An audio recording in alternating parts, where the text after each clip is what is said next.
Amid the uncertain winds of ancient China, where kingdoms clashed through blood and silence, a name emerged that would never fade from the pages of history: Sun Tzu. His existence, wrapped in a veil of mystery, transcends time not because of grand physical deeds or visible territorial conquests, but because of wisdom, as sharp as it is invisible. He was not merely a military strategist, but an architect of the human mind in conflict, a thinker who understood that war begins long before the battle and ends long after surrender. Sun Tzu did not teach how to kill with brutality, but how to win with intelligence, and it is precisely for that reason that his teachings still echo in war rooms, negotiation tables, and corporate meetings all around the world. What makes Sun Tzu unique is the depth with which he understood human nature in confrontation. Born possibly between the 6th and 5th centuries before Christ, during the turbulent period known as the Warring States, he witnessed an age when a state's survival depended not only on the size of its army, but on the cunning of its generals. It was in this boiling cauldron of tension and instability that he distilled a manual which, though compact, became one of the most influential treatises of all time, The Art of War. Each phrase of his work carries centuries of blood, calculation, and silence. It is not a book for defeating enemies, but for understanding them, not a recipe for domination, but a mirror for those seeking strategic wisdom. Sun Tzu understood that victory was not synonymous with combat. His most celebrated principle, supreme excellence, consists in breaking the enemy's resistance without fighting, opens a window into a strategic mindset that goes far beyond spears and arrows. He broke away from the model of heroic warriors who glorified the battlefield and introduced a vision where conflict is the very last resort. In his philosophy, to deceive, to anticipate, and to adapt were nobler and more effective ways to secure victory. This thinking would shape not only the generals of his time, but also emperors, philosophers, and centuries later, presidents, CEOs, and political leaders across the globe.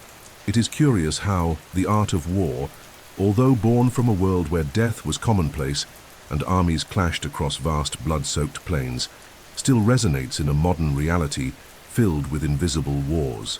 Today, battles are fought not only with swords, but with words, algorithms, and strategies of influence. And even in a world of technology, social networks, and diplomacy, the thoughts of Sun Tzu remain eerily relevant, perhaps because deep down, external conflicts may change, but the internal theater of the human mind, fear, doubt, the desire to win, remains intact since antiquity. Thus, to know Sun Tzu is more than to revisit a historical figure. It is to engage with one of the most profound understandings of how human beings confront, protect, manipulate, and survive.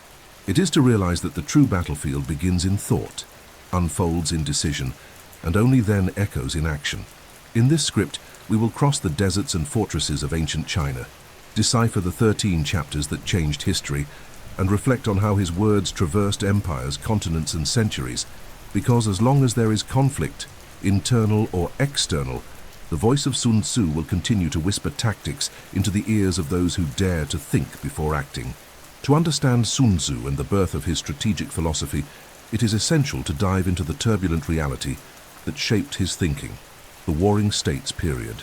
This era, which spanned approximately from the 5th to the 3rd century before Christ, was marked by extreme fragmentation in China, where numerous rival states, such as Chu, Qi, Yan, Zhao, Wei, Han, and Qin, fought endlessly for supremacy.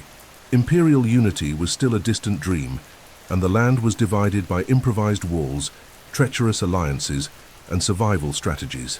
Local rulers lived like warlords, and battles were as constant as the seasons. In this setting, the art of war was not a choice but a vital necessity. Unlike many other war-torn periods in history, the Warring States era was not limited to brutal physical confrontations.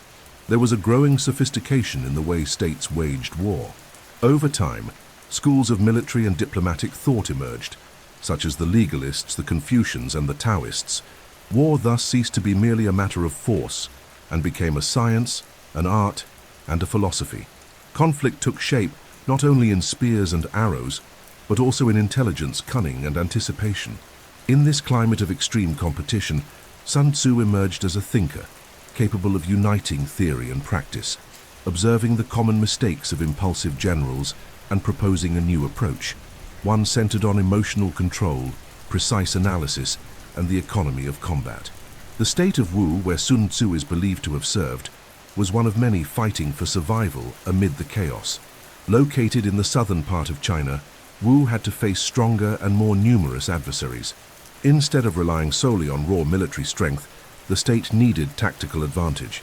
It was in this environment that Sun Tzu's wisdom gained immediate relevance. His approach, which advocated for victory with the lowest possible cost, was ideal for states that could not afford long, drawn-out wars. In his view, war was like a bitter medicine, necessary in the right dose, but lethal when overused. This philosophy directly reflected the reality of small states threatened by expansionist powers. The constant nature of warfare during this period also required that civilian populations remain ever prepared. Cities were fortified, roads were watched, and resources were rationed. A state's survival depended not only on soldiers but on the entire logistical, moral, and strategic structure behind them. Hunger, espionage, betrayal, and sieges became part of daily life. It is within this context that Sun Tzu's work proves not only relevant but essential. He wrote for rulers desperate for an advantage, for generals surrounded by uncertainty, and for soldiers who knew that every misstep could mean the end of their people. This era shaped not only Sun Tzu's work, but the entire strategic mindset of the East. It was in the heat of these battles, where no state could rely on promises and every alliance could be broken, that the idea emerged that true domination begins long before the battlefield. War, for Sun Tzu, was not an event, but a continuous process of reading the enemy, adapting to the environment, mastering one's own emotions, and manipulating the emotions of others. A battlefield where silence could be worth more than 1,000 screams, and time could be as sharp a weapon as a sword. To understand the warring states is, therefore, to understand the vital need that gave rise to a philosophy of war that continues to find relevance in human disputes, even when no armies are marching. The figure of Sun Tzu remains shrouded in historical mist, challenging scholars for centuries. The absence of direct records combined with the natural mythologizing of such influential figures makes it difficult to separate the real man from the legend. It is believed that his real name was Weiti Sun Wu, born possibly around the 6th century before Christ, in the ancient region of Qi in northeastern China. However, primary sources about his existence are scarce and often contradictory. The earliest and most reliable mention appears in the chronicles of Sima Qian, a historian of the Han dynasty who wrote about 300 years after Sun Tzu's supposed lifetime. Sima Qian describes him as a military strategist who served King Helu of the state of Wu, where he demonstrated his talent so remarkably that he was granted command of the armed forces. It is at this point that the most iconic and controversial episode of his life emerges, the training of the king's concubines. According to the account, the monarch doubted Sun Tzu's strategic abilities and challenged him to turn a group of court women, trained only to entertain, into a disciplined military unit. Sun Tzu accepted the challenge and, when his commands were ignored, executed the king's 2 favorites without hesitation, demonstrating that discipline and command are absolute in times of war. The act, though brutal, was effective. The remaining women began to obey with precision. Whether this episode is factual or a later dramatization remains uncertain, but it encapsulates the essence of Sun Tzu's thought: strategic effectiveness above emotion or fleeting morality. Beyond this legendary episode, little is known with certainty about Sun Tzu's personal journey. Some claim he came from a noble lineage and received formal education in the classical Chinese texts of Confucius and Laozi. Others believe he was self-taught, shaped directly by experience on the battlefield. What seems indisputable, however, is that he earned significant prestige at the Wu court, eventually being appointed general. His direct military achievements are not recorded in detail, but it is believed that he played a key role in campaigns against the states of Chu and Qi, employing tactics of mobility, espionage, and deception, strategies that resonate throughout the 13 chapters of his masterpiece. There is also ongoing debate among modern scholars regarding the true authorship of The Art of War. Some argue that Sun Tzu, the man, never existed, and that the work is a collective compilation of military teachings from the era. Others maintain that there was indeed a strategist named Sun Wu, who laid the foundation of the doctrine, with his ideas later organized and expanded by his disciples. Regardless of the exact origin, what matters is that the thought attributed to Sun Tzu has crossed millennia with such coherence that it defies oblivion. His image evolved from warrior philosopher to a symbol of universal strategic wisdom, a silent master whose words continue to guide those who seek victory without destruction. Even after centuries, the fascination with Sun Tzu has not diminished. His figure continues to be studied not only by historians, but also by psychologists, strategists, leaders, and writers. He represents the enigma of silent power, the kind that does not shout but conquers, that does not reveal itself but watches. The man behind the work may have been lost to time, but the spirit of his philosophy remains intact, and perhaps that is the greatest victory of all. Not winning a war, but being remembered for having taught the world how to avoid one. In an era marked by battle cries, raised spears, and blood-stained fields, Sun Tzu stood out not as a loud warrior, but as a master of silence. He was not merely a military commander, but a true general philosopher, whose domain extended beyond the physical into the psychological. While many leaders sought to win through brute force, Sun Tzu developed methods to defeat the enemy without ever initiating combat. His greatest weapon was the mind, and his battlefield was anticipation. His goal was not the destruction of the adversary, but the submission of their will, a more subtle form of dominance, yet infinitely more effective. The essence of his philosophy lies in the belief that every conflict begins in the mind and ends in the heart. For Sun Tzu, true victory occurs when one controls the perceptions, emotions, and expectations of the enemy. He taught that before engaging in combat, one must deeply understand the terrain, the weather, the available resources, and above all, the enemy himself. Such complete knowledge allows one to manipulate reality to the point of inducing the adversary into error. Victory would not come from direct impact, but from indirect induction, through simulation and dissimulation. Sun Tzu claimed that war is the art of deception. Therefore, a good strategist should appear weak when strong, disorganized when prepared, and distant when close. This strategic posture, almost theatrical, demands a refined ability of self-observation and emotional control. The ideal general, according to Sun Tzu, does not act impulsively. He calculates, waits, observes. He does not seek revenge, does not exalt himself, and does not give in to anger. Coldness, to him, is a form of power. In that sense, the general's figure approaches that of a monk, someone who transcends his own impulses to achieve victory at the lowest possible cost.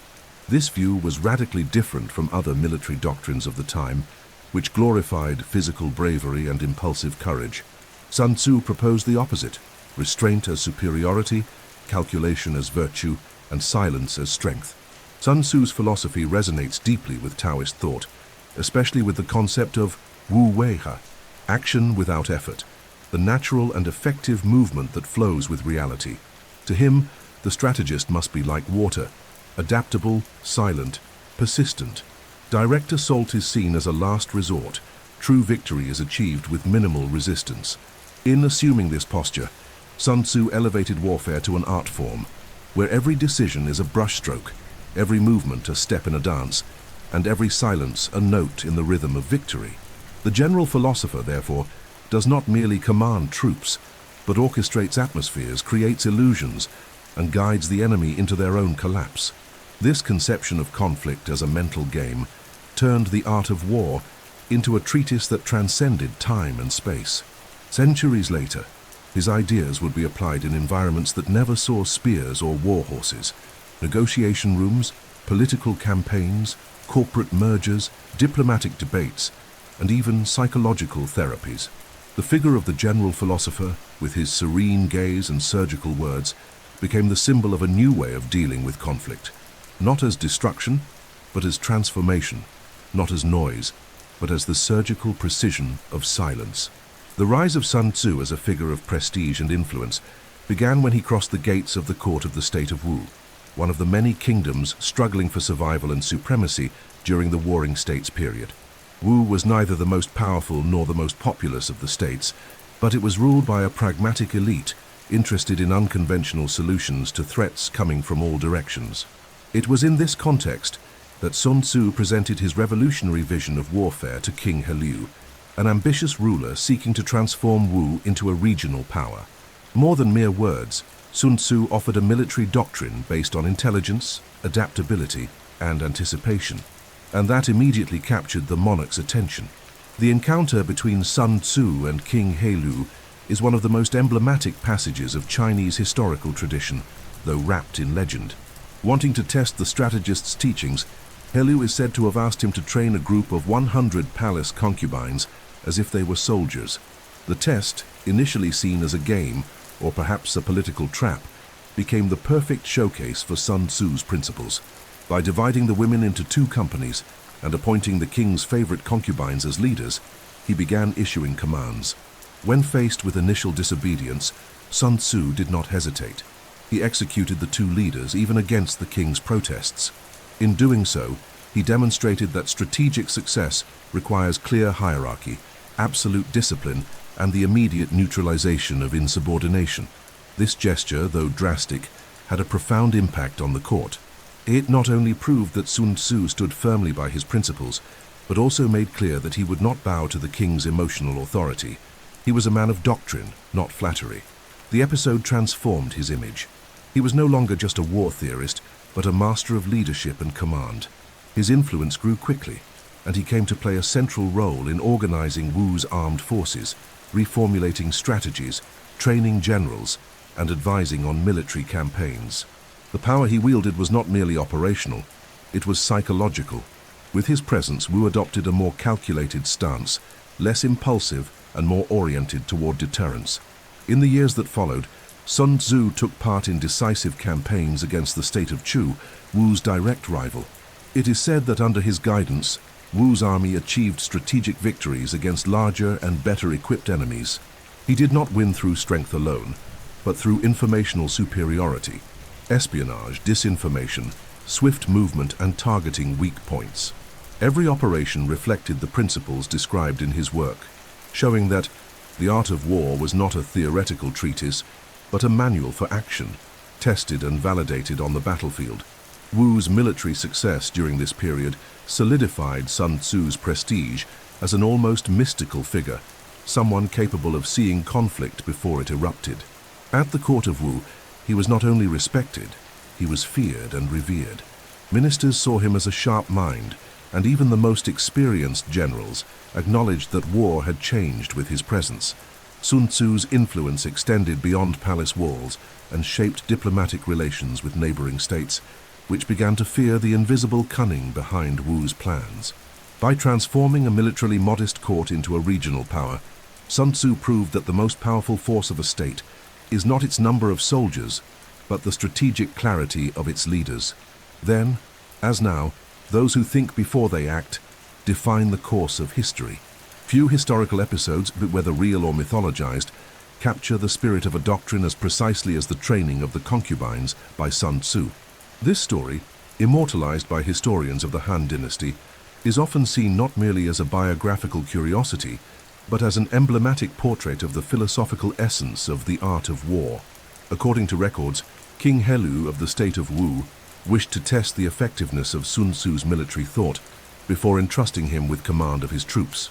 As a test, he ordered the strategist to train his concubines, women accustomed to palace dances and seduction, to operate as a functional military unit. What initially seemed like a tasteless joke would become a ritual of absolute demonstration of discipline and leadership. Sun Tzu accepted the challenge without hesitation. He gathered about 100 concubines and divided them into 2 platoons, appointing 2 of the king's favorites as their leaders. In ceremonial tone, he clearly explained the basic commands: turn right, turn left, move forward, and retreat. After the initial instructions, he gave the first command.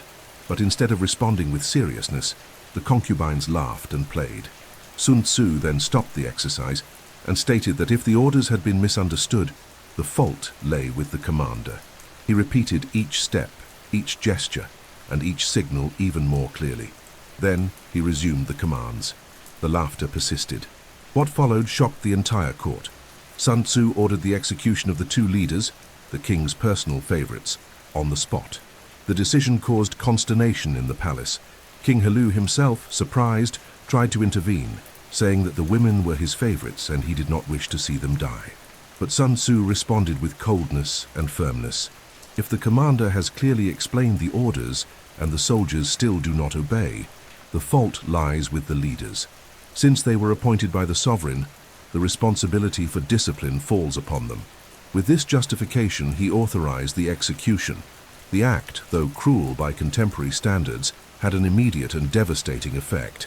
The remaining concubines, gripped by fear and a sudden awareness of the seriousness of the training, began to follow every command with absolute precision. What had begun as a farce became a military demonstration. The impact of this episode was profound. Sun Tzu not only proved that his teachings worked, but also that they stood above social conventions, personal affections, or courtly privileges.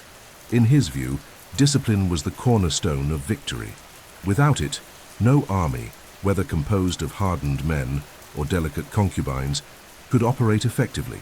By enforcing this logic through action rather than words, he cemented his reputation not only as a strategist, but as a man of unshakable principles. To the king, it became clear that Sun Tzu was someone to be trusted, not because he said what pleased, but because he did what was necessary to achieve results. More than a mere episode of military rigor, the legend of the concubines illustrates the core of Sun Tzu's thought. Authority must be respected, leadership requires moral courage, and effectiveness is born from absolute adherence to strategic structure. Those who view this account merely as a cruel anecdote miss the philosophical dimension it carries. Sun Tzu taught that, in times of war, clarity of purpose and firmness of command are more valuable than any emotional bond. This lesson, lived out in a single drastic act, echoed through the halls of the Wu court and across the centuries, reaching modern times as a symbol of the power born from uncompromising discipline. For Sun Tzu, war was not an act of brutality or a mere clash between physical forces.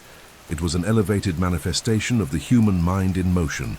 He saw war as an extension of politics, psychology, and nature, not as a spectacle of violence, but as a complex, subtle, and silent strategic art. The Art of War, far from being a purely tactical manual, is a philosophical treatise that reveals a refined conception of conflict, where direct combat is only one of many layers in the true struggle.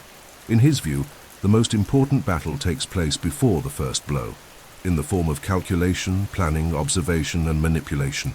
War, to him, was like a chessboard, where the most effective move is the one the opponent does not see. Sun Tzu's thinking is deeply rooted in Chinese philosophical traditions, especially Taoism and Confucianism. From Taoism, he absorbed the ideas of fluidity, adaptation, and harmony with the natural flow of events. Ideal warfare, in this logic, does not force the world to follow a rigid plan, but molds itself to circumstances, taking advantage of openings, mistakes, and the enemy's imbalances. It is like water that adjusts to the riverbed, flows around obstacles, and yet over time wears down stone. From Confucianism, he inherited the sense of order, hierarchy, and the moral responsibility of the commander. For Sun Tzu, a well-led army is one in which the general anticipates needs, inspires trust, and maintains authority with clarity and composure. This elevated conception of war as art is reflected in principles that go beyond technique. For example, the idea that winning 100 battles is not the pinnacle of skill. Winning without fighting is the true triumph. Expresses not just efficiency, but a philosophy of preservation, of life and resources alike. The ideal strategist does not seek glory through destruction, but stability through mastery of chaos. This approach requires deep understanding of human emotions, fear, vanity, impulsiveness, and the desire for revenge, elements that, if left unchecked, lead generals to ruin. Thus, Sun Tzu links self-awareness with external leadership. To govern others, one must first govern oneself. Another fundamental aspect of Sun Tzu's philosophy is the emphasis on deception as a tool of control. All warfare is based on deception, he wrote. But this is not about trivial lies or dishonest trickery. It is about the intentional creation of false perceptions in the enemy, manipulating their reading of reality, their trust in their own strength, and their interpretation of the environment. To achieve this, the strategist must master the art of camouflage, ambiguity, and surprise, Just as an artist plays with light and shadow, the ideal general confuses, misleads, and distorts, not out of cowardice, but intelligence.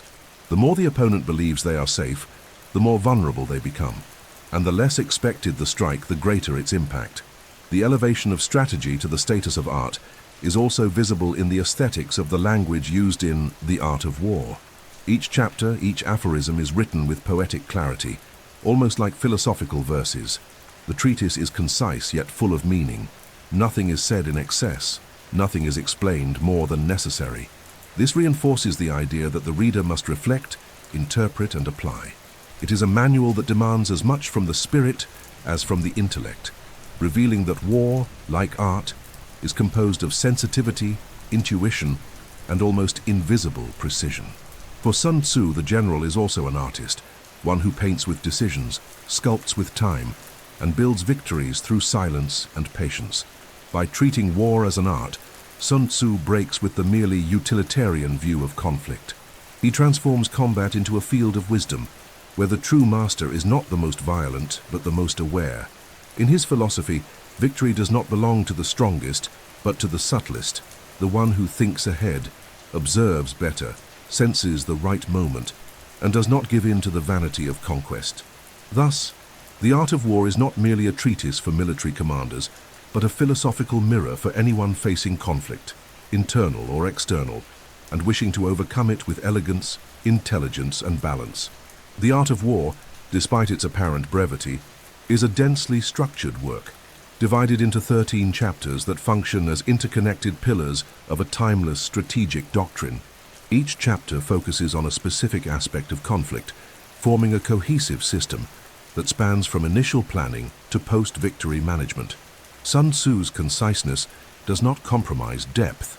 On the contrary, his economy of words reflects surgical precision. Each sentence is carefully crafted to contain multiple layers of interpretation, making the reading not just technical, but almost meditative. The text does not merely teach how to act on the battlefield. It requires the reader to develop vision, patience, and subtlety to perceive what lies beyond the obvious. The first chapter, Initial Assessment, lays the foundation of strategic thinking. Sun Tzu introduces the 5 fundamental factors that must be analyzed before any war: the way, Tao, weather, terrain, leadership, and doctrine. These elements are not merely technical. They involve morality, perception, and alignment between the commander and his people. The second chapter, Waging War, addresses the economy of conflict, emphasizing that prolonged battles ruin nations, drain resources, and expose vulnerabilities. War, therefore, must be swift, efficient, and based on meticulous preparation. The third chapter, Strategic Attack, is perhaps the most famous, as Sun Tzu presents the principle that to win without fighting is the highest form of skill. Superiority lies in deterrence, not destruction.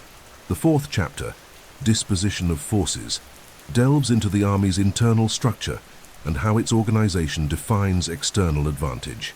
Here, order and adaptability are treated as absolute virtues. The fifth chapter, Energy, explores how different forms of strength, direct and indirect, can be combined to create cumulative and surprising effects. The sixth chapter, Weaknesses and Strengths, teaches commanders how to identify and exploit asymmetries, the art of striking where the enemy is weak and avoiding where he is strong. This chapter captures one of Sun Tzu's greatest lessons: victory belongs to those who see the invisible. The seventh chapter, Maneuvering, discusses movement on the battlefield and how displacement, positioning, and timing influence the success of a campaign. The eighth chapter, Variations in Tactics, stresses the need for flexibility. No plan survives intact upon contact with reality, and the commander must be prepared to improvise without losing direction. The ninth chapter, Marching the Army, deals with reading the environment, detecting signs from the enemy, interpreting soldiers' behavior, and maintaining troop morale. It is a psychological and sensory guide. The 10th chapter, Terrain, analyzes different types of land and how each influences strategic options. Sun Tzu shows that the environment dictates movement, not the other way around.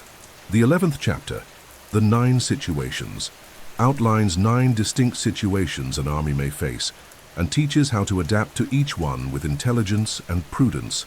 The penultimate chapter, The Use of Fire, addresses destructive warfare, but even here Sun Tzu warns about the careful use of resources and power.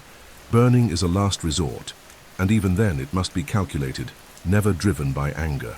Finally, the 13th chapter, Use of Spies, closes the work with a decisive lesson. Information is the essence of victory. Sun Tzu does not view espionage as trickery, but as a refined art, placing it at the center of any effective campaign. Deep knowledge of the enemy allows the strategist to shape reality, anticipate actions, and win before the first arrow is ever launched. Together, these 13 chapters form a treatise that goes far beyond warfare. They offer a model for decision-making, for reading the world, and for self-mastery that can be applied to any conflict, military, political, corporate, or even emotional. Sun Tzu's work is not a closed manual, but an invitation to reflection.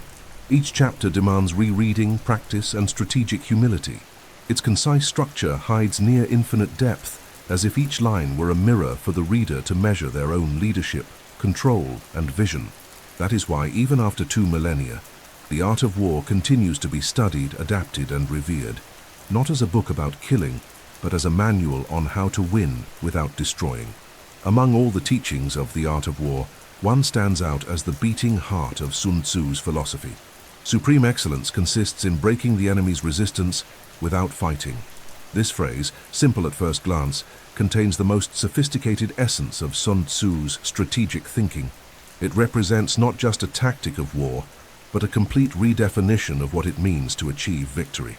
For Sun Tzu, success is not defined by physical confrontation, but by the ability to reach one's goal without destruction, preserving resources, avoiding deaths, maintaining stability, and above all gaining psychological control of the situation. To win without fighting is not to avoid conflict, but to overcome it through higher means: diplomacy, intelligence, moral destabilization of the adversary, and masterful use of influence. This principle stems from a deep understanding that every war is, first and foremost, a cost: human, logistical, political, and emotional. Even a traditional victory, when achieved through prolonged and bloody battles, leaves scars that are difficult to erase. Soldiers die, cities are destroyed, the people suffer, and resources are depleted. What is gained through conquest may be less than what is lost in the process. That's why Sun Tzu proposes an inversion.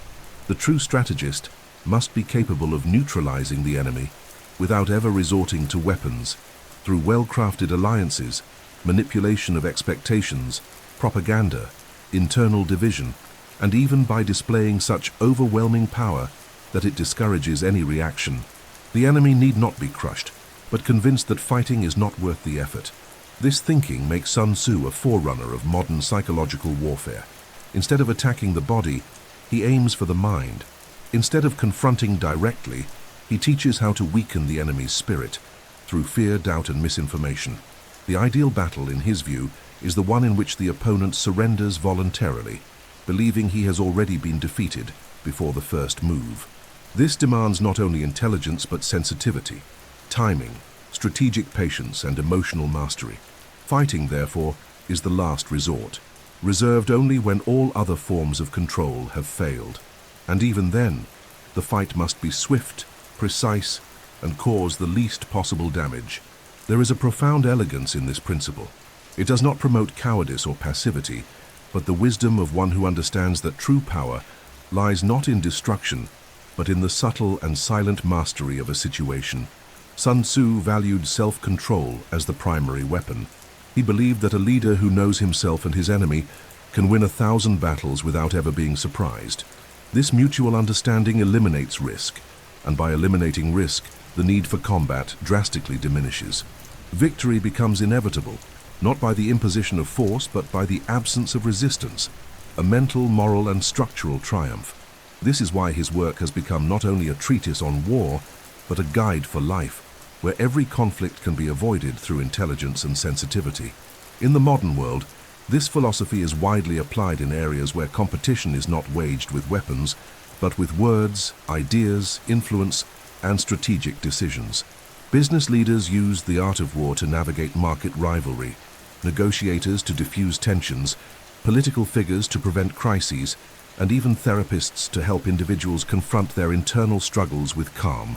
Winning without fighting has become an ideal of maximum effectiveness. To win with clarity, with purpose, without destruction, without leaving ruin behind. A victory that needs no celebration with fireworks, for it is already complete in the silence of total mastery. And in that silence lies Sun Tzu's most refined legacy. If there is a silent foundation that sustains all of Sun Tzu's strategic thought, it is the principle that information is worth more than brute force. In The Art of War, it is not the army's muscle that ensures victory, but intelligence, knowledge of the enemy, the environment, intentions, emotions, and the invisible movements that precede every clash.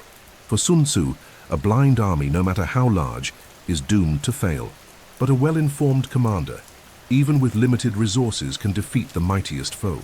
This supremacy of information turns the general into a figure closer to an analyst than to a traditional warrior. He observes, studies, and calculates, and only then does he act with surgical precision. This value placed on intelligence appears most powerfully in the final chapter of the book, the use of spies. Sun Tzu ends his treatise by emphasizing that all warfare depends on what is known and what is done with that knowledge.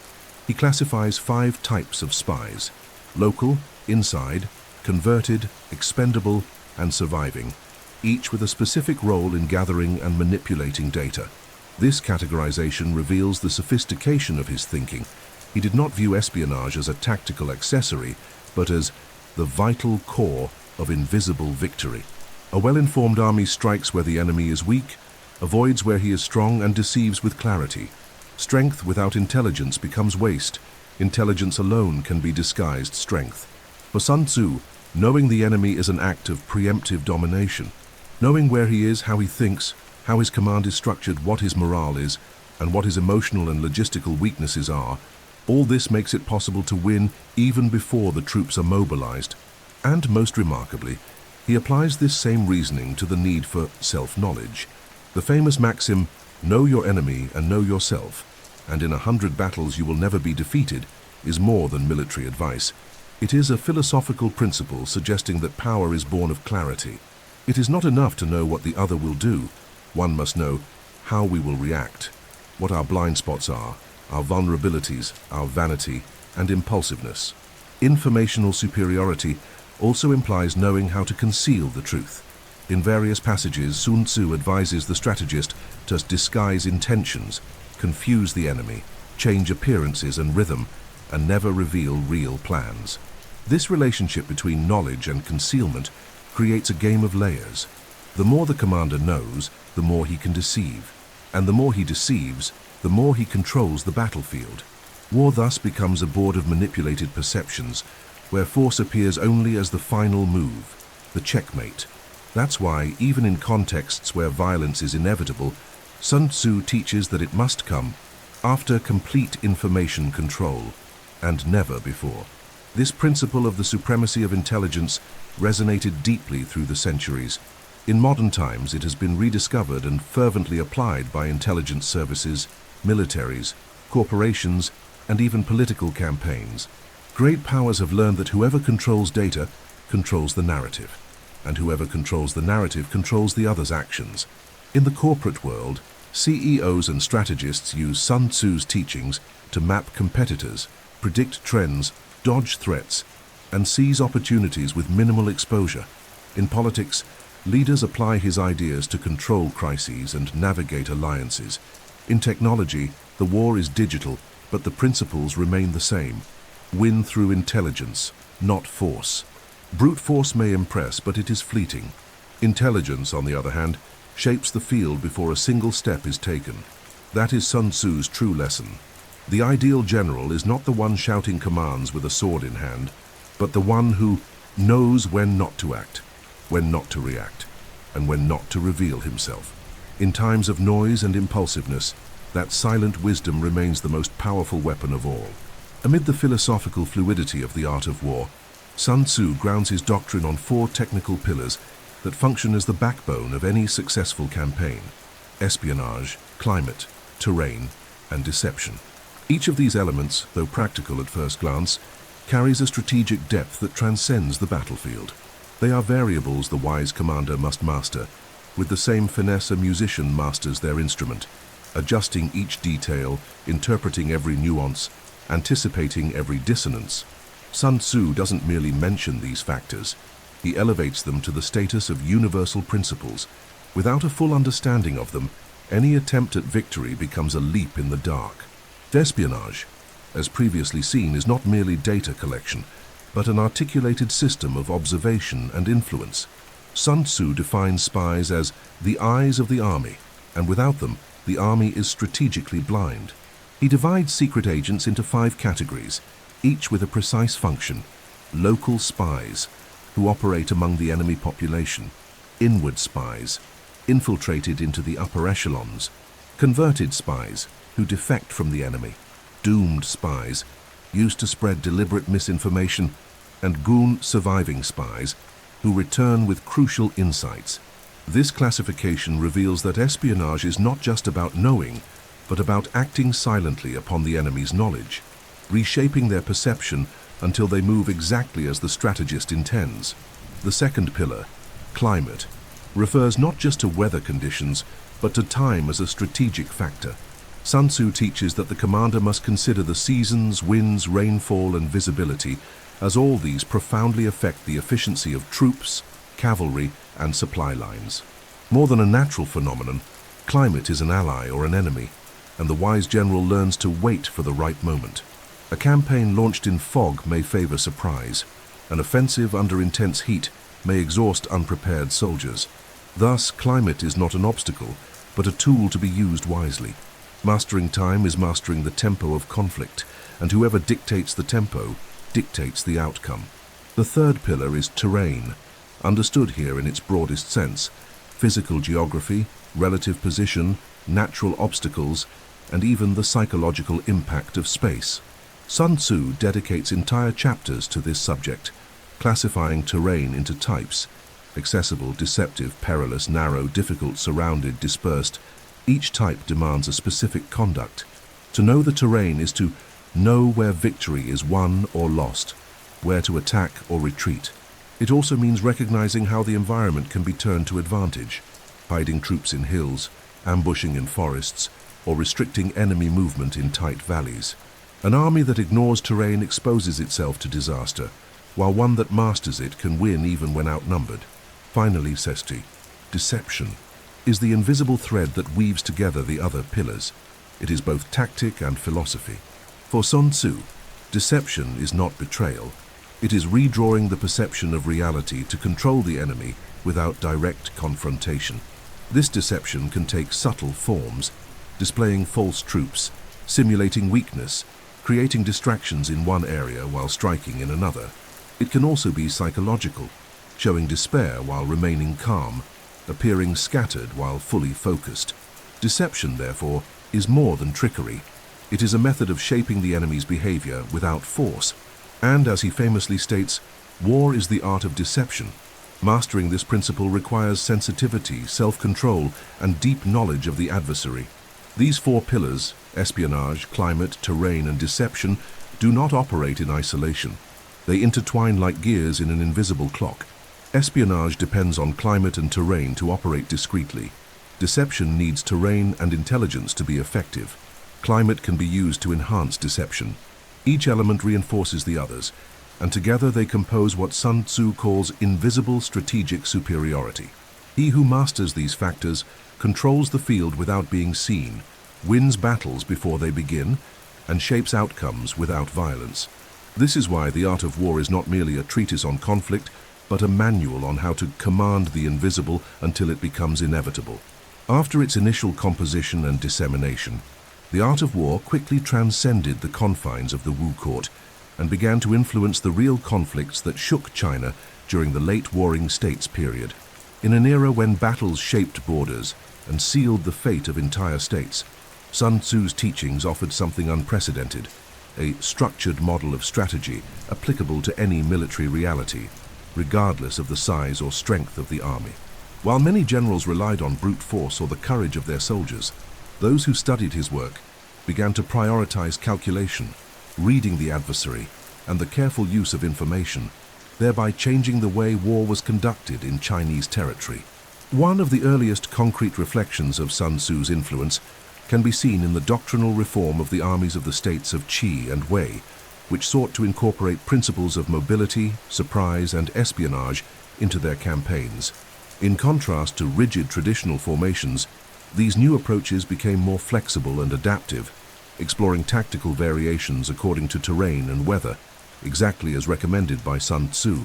This change enabled victories against larger enemies, proving that strategic thinking surpassed raw strength. It marked a turning point. The battlefield ceased to be merely a stage for displays of power and became an intellectual chessboard, where each move had to be anticipated in advance and adapted in real time.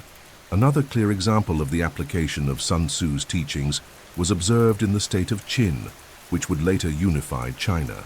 While many historians focus on the legal and administrative reforms that led Qin to supremacy, military records indicate that Qin's generals were deeply influenced by the philosophy of anticipation, dissimulation, and mastery of information.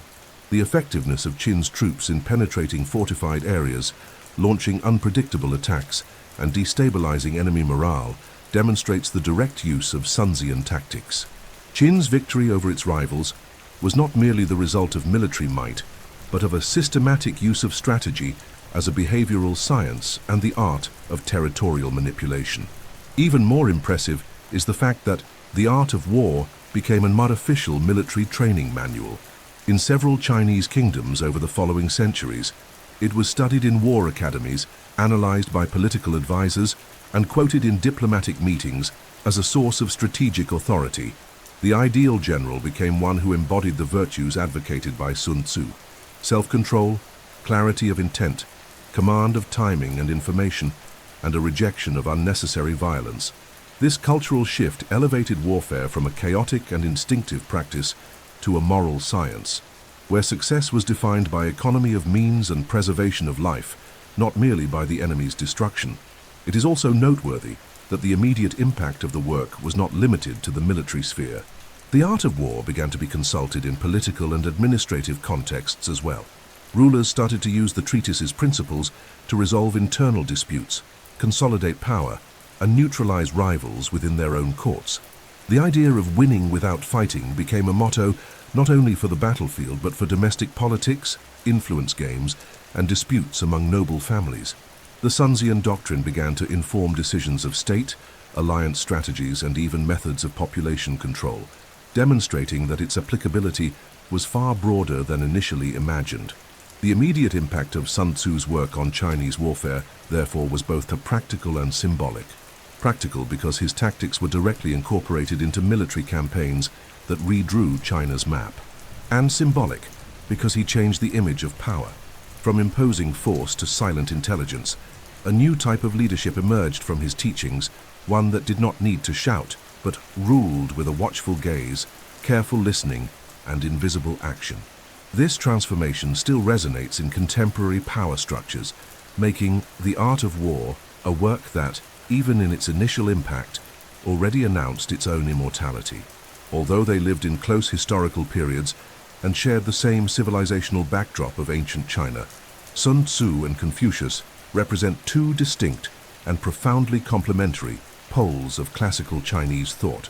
Both sought order and balance amid chaos, yet they started from different and sometimes opposing principles.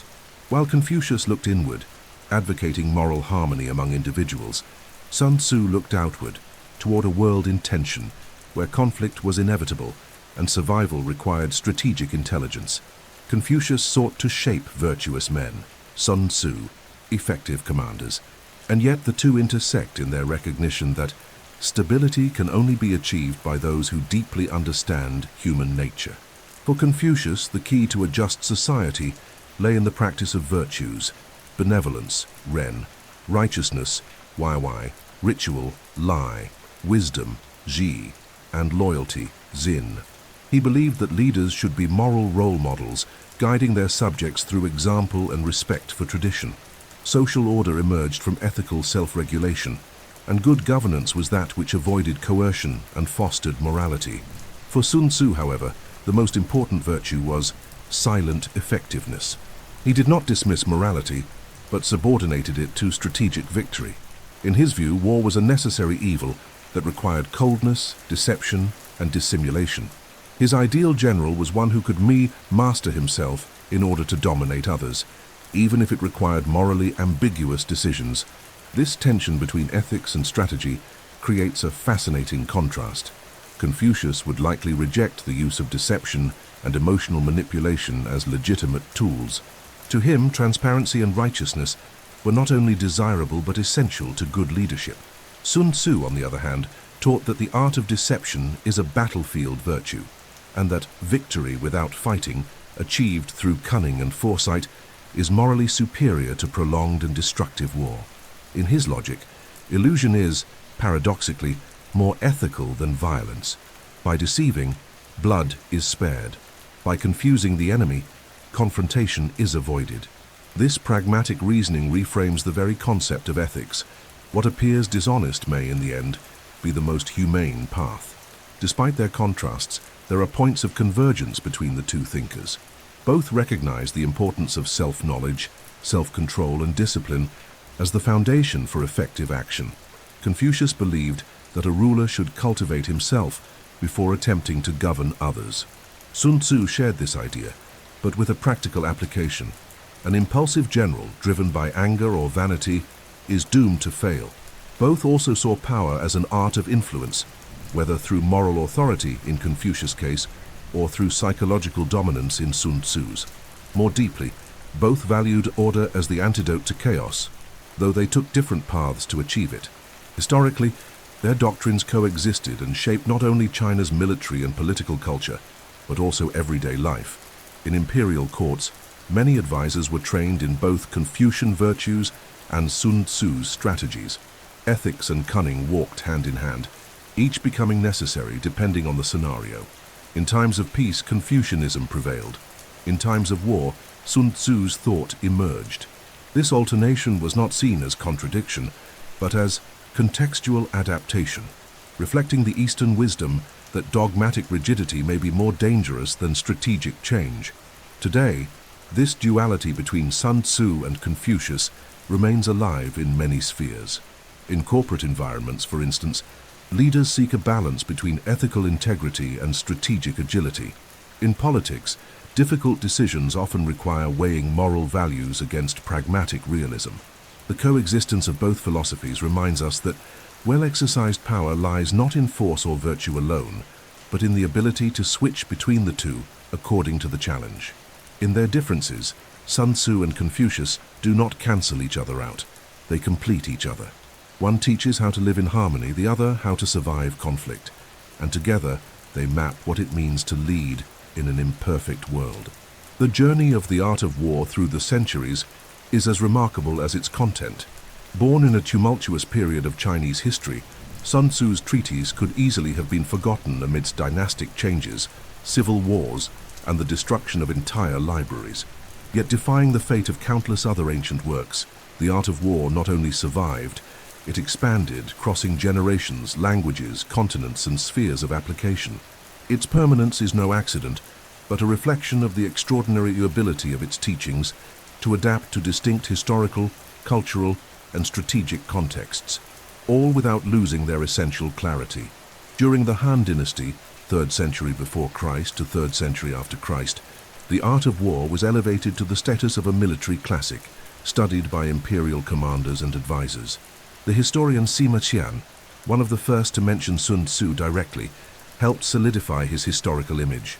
The work became part of imperial compilations, often copied, commented on, and preserved in handwritten editions. It was during this era that the first explanatory commentaries began to appear, such as those by Cao Cao, a warlord and statesman of the late Han Dynasty, who not only studied the treatise, but also wrote detailed annotations on its practical applications. These commentaries were key to transmitting and updating Sun Tzu's principles without corrupting their core. In the following centuries, the book continued to be studied by successive Chinese dynasties, such as the Tang, Song, and Ming. Imperial China understood that the art of war was not merely a manual of battlefield tactics, but a guide to preserving the empire with strategic wisdom and internal stability. Its value extended beyond the military. It was also crucial in crisis management, diplomacy, rebellion prevention, and leadership development. In official civil and military academies, the book became a mandatory part of the curriculum, alongside Confucian classics. This institutionalization ensured that the treatise remained intact for millennia, with editions carefully reproduced and protected as intellectual heritage of Chinese civilization.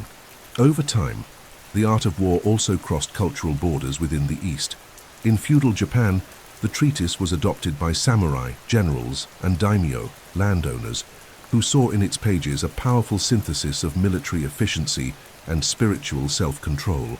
The idea of winning without fighting, of manipulating opponents with silent precision, and mastering conflict through emotional balance resonated with the principles of Bushido, the warrior code of conduct.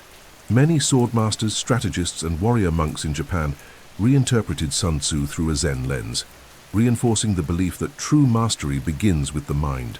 The book thus became part of the warrior imagination of a distinct yet equally strategic culture. Even during periods of censorship and civil war, such as the fall of the Qing dynasty or foreign invasions in the 19th century, the art of war endured. Its resilience lies in its capacity to transcend specific historical circumstances. Unlike tactical manuals limited by the weapons or technologies of their era, Sun Tzu wrote about eternal principles: time, movement, morale, deception, information, balance. His language is timeless because it deals with human behavior in situations of conflict, something that has never ceased to exist.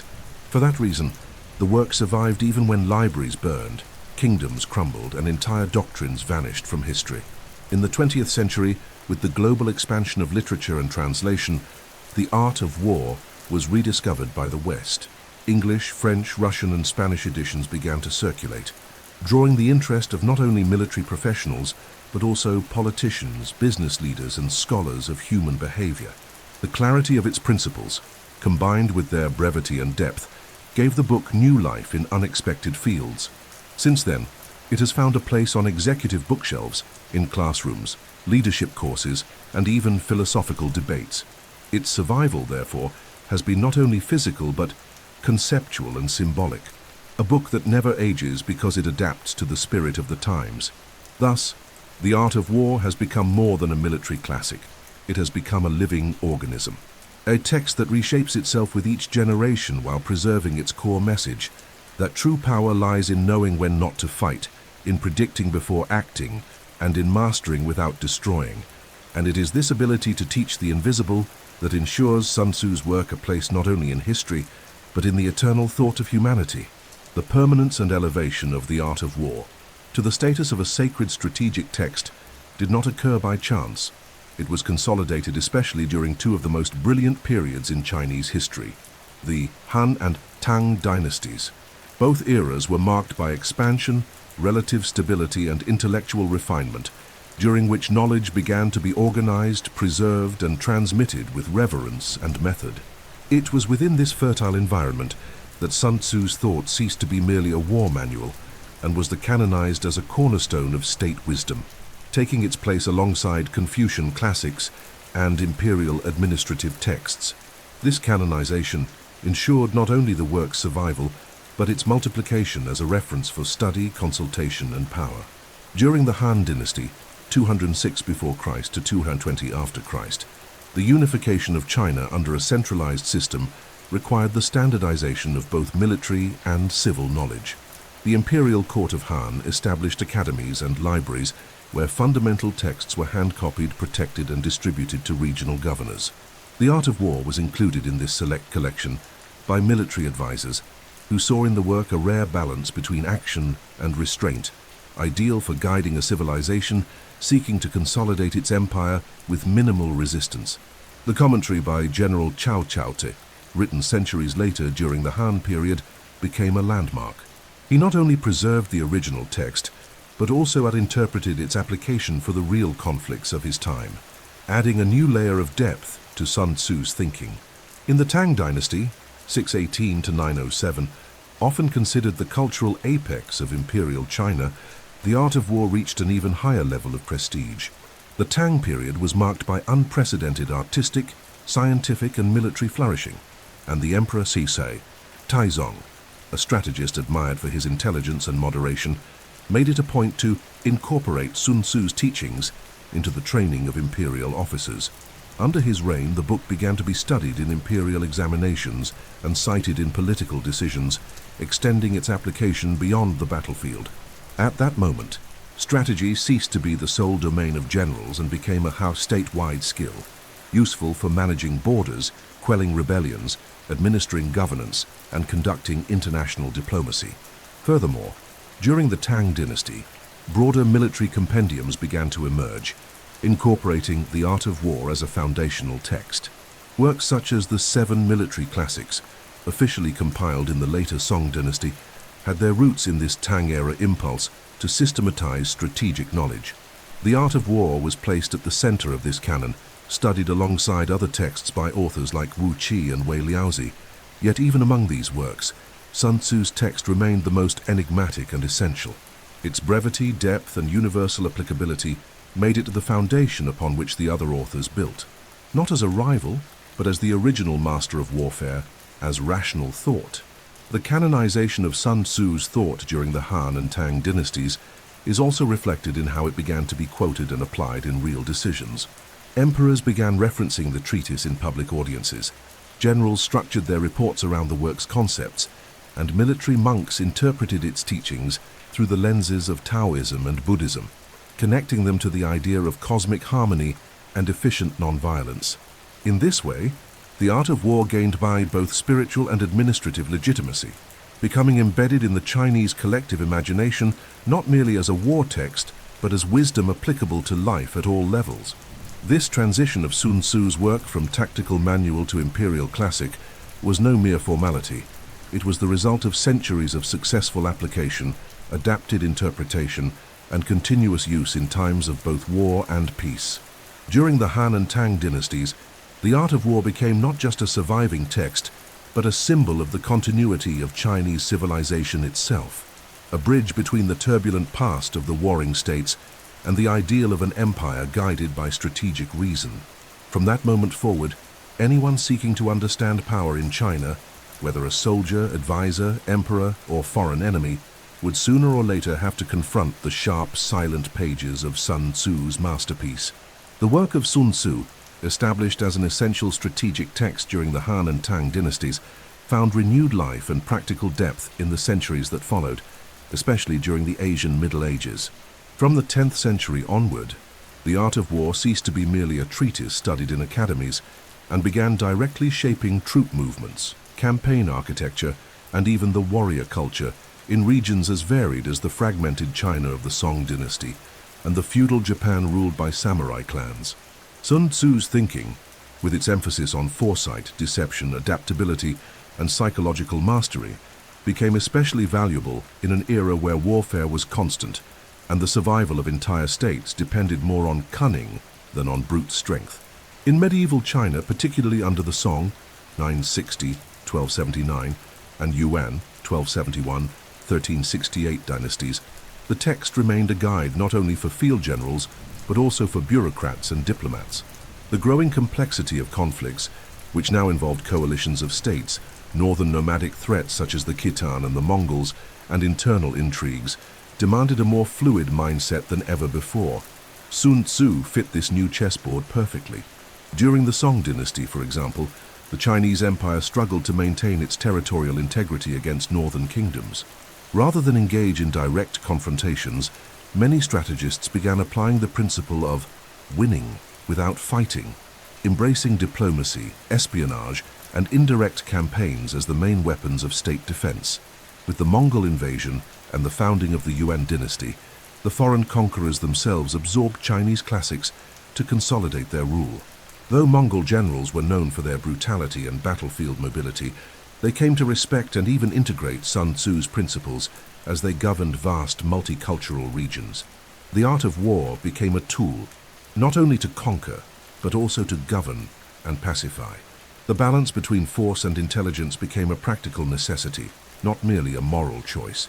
Thus, even under foreign rule, Sun Tzu's work remained an anchor of Chinese strategic thought. But it was in Japan that the art of war found a new and intense spiritual resonance. Starting in the 12th century, with the establishment of the Kamakura shogunate and the rise of the samurai class as a dominant force in the archipelago, Sun Tzu's treatise was received with admiration and adapted to the Japanese cultural context. The philosophy of winning without conflict naturally paralleled the doctrine of Bushido, the samurai code of honor, and principles of Zen Buddhism. While the samurai was a warrior prepared for sacrifice, he was also trained in calmness, observation, silence, and absolute efficiency. Studying Sun Tzu became part of military leadership training, which taught not only how to kill, but the science of not needing to kill.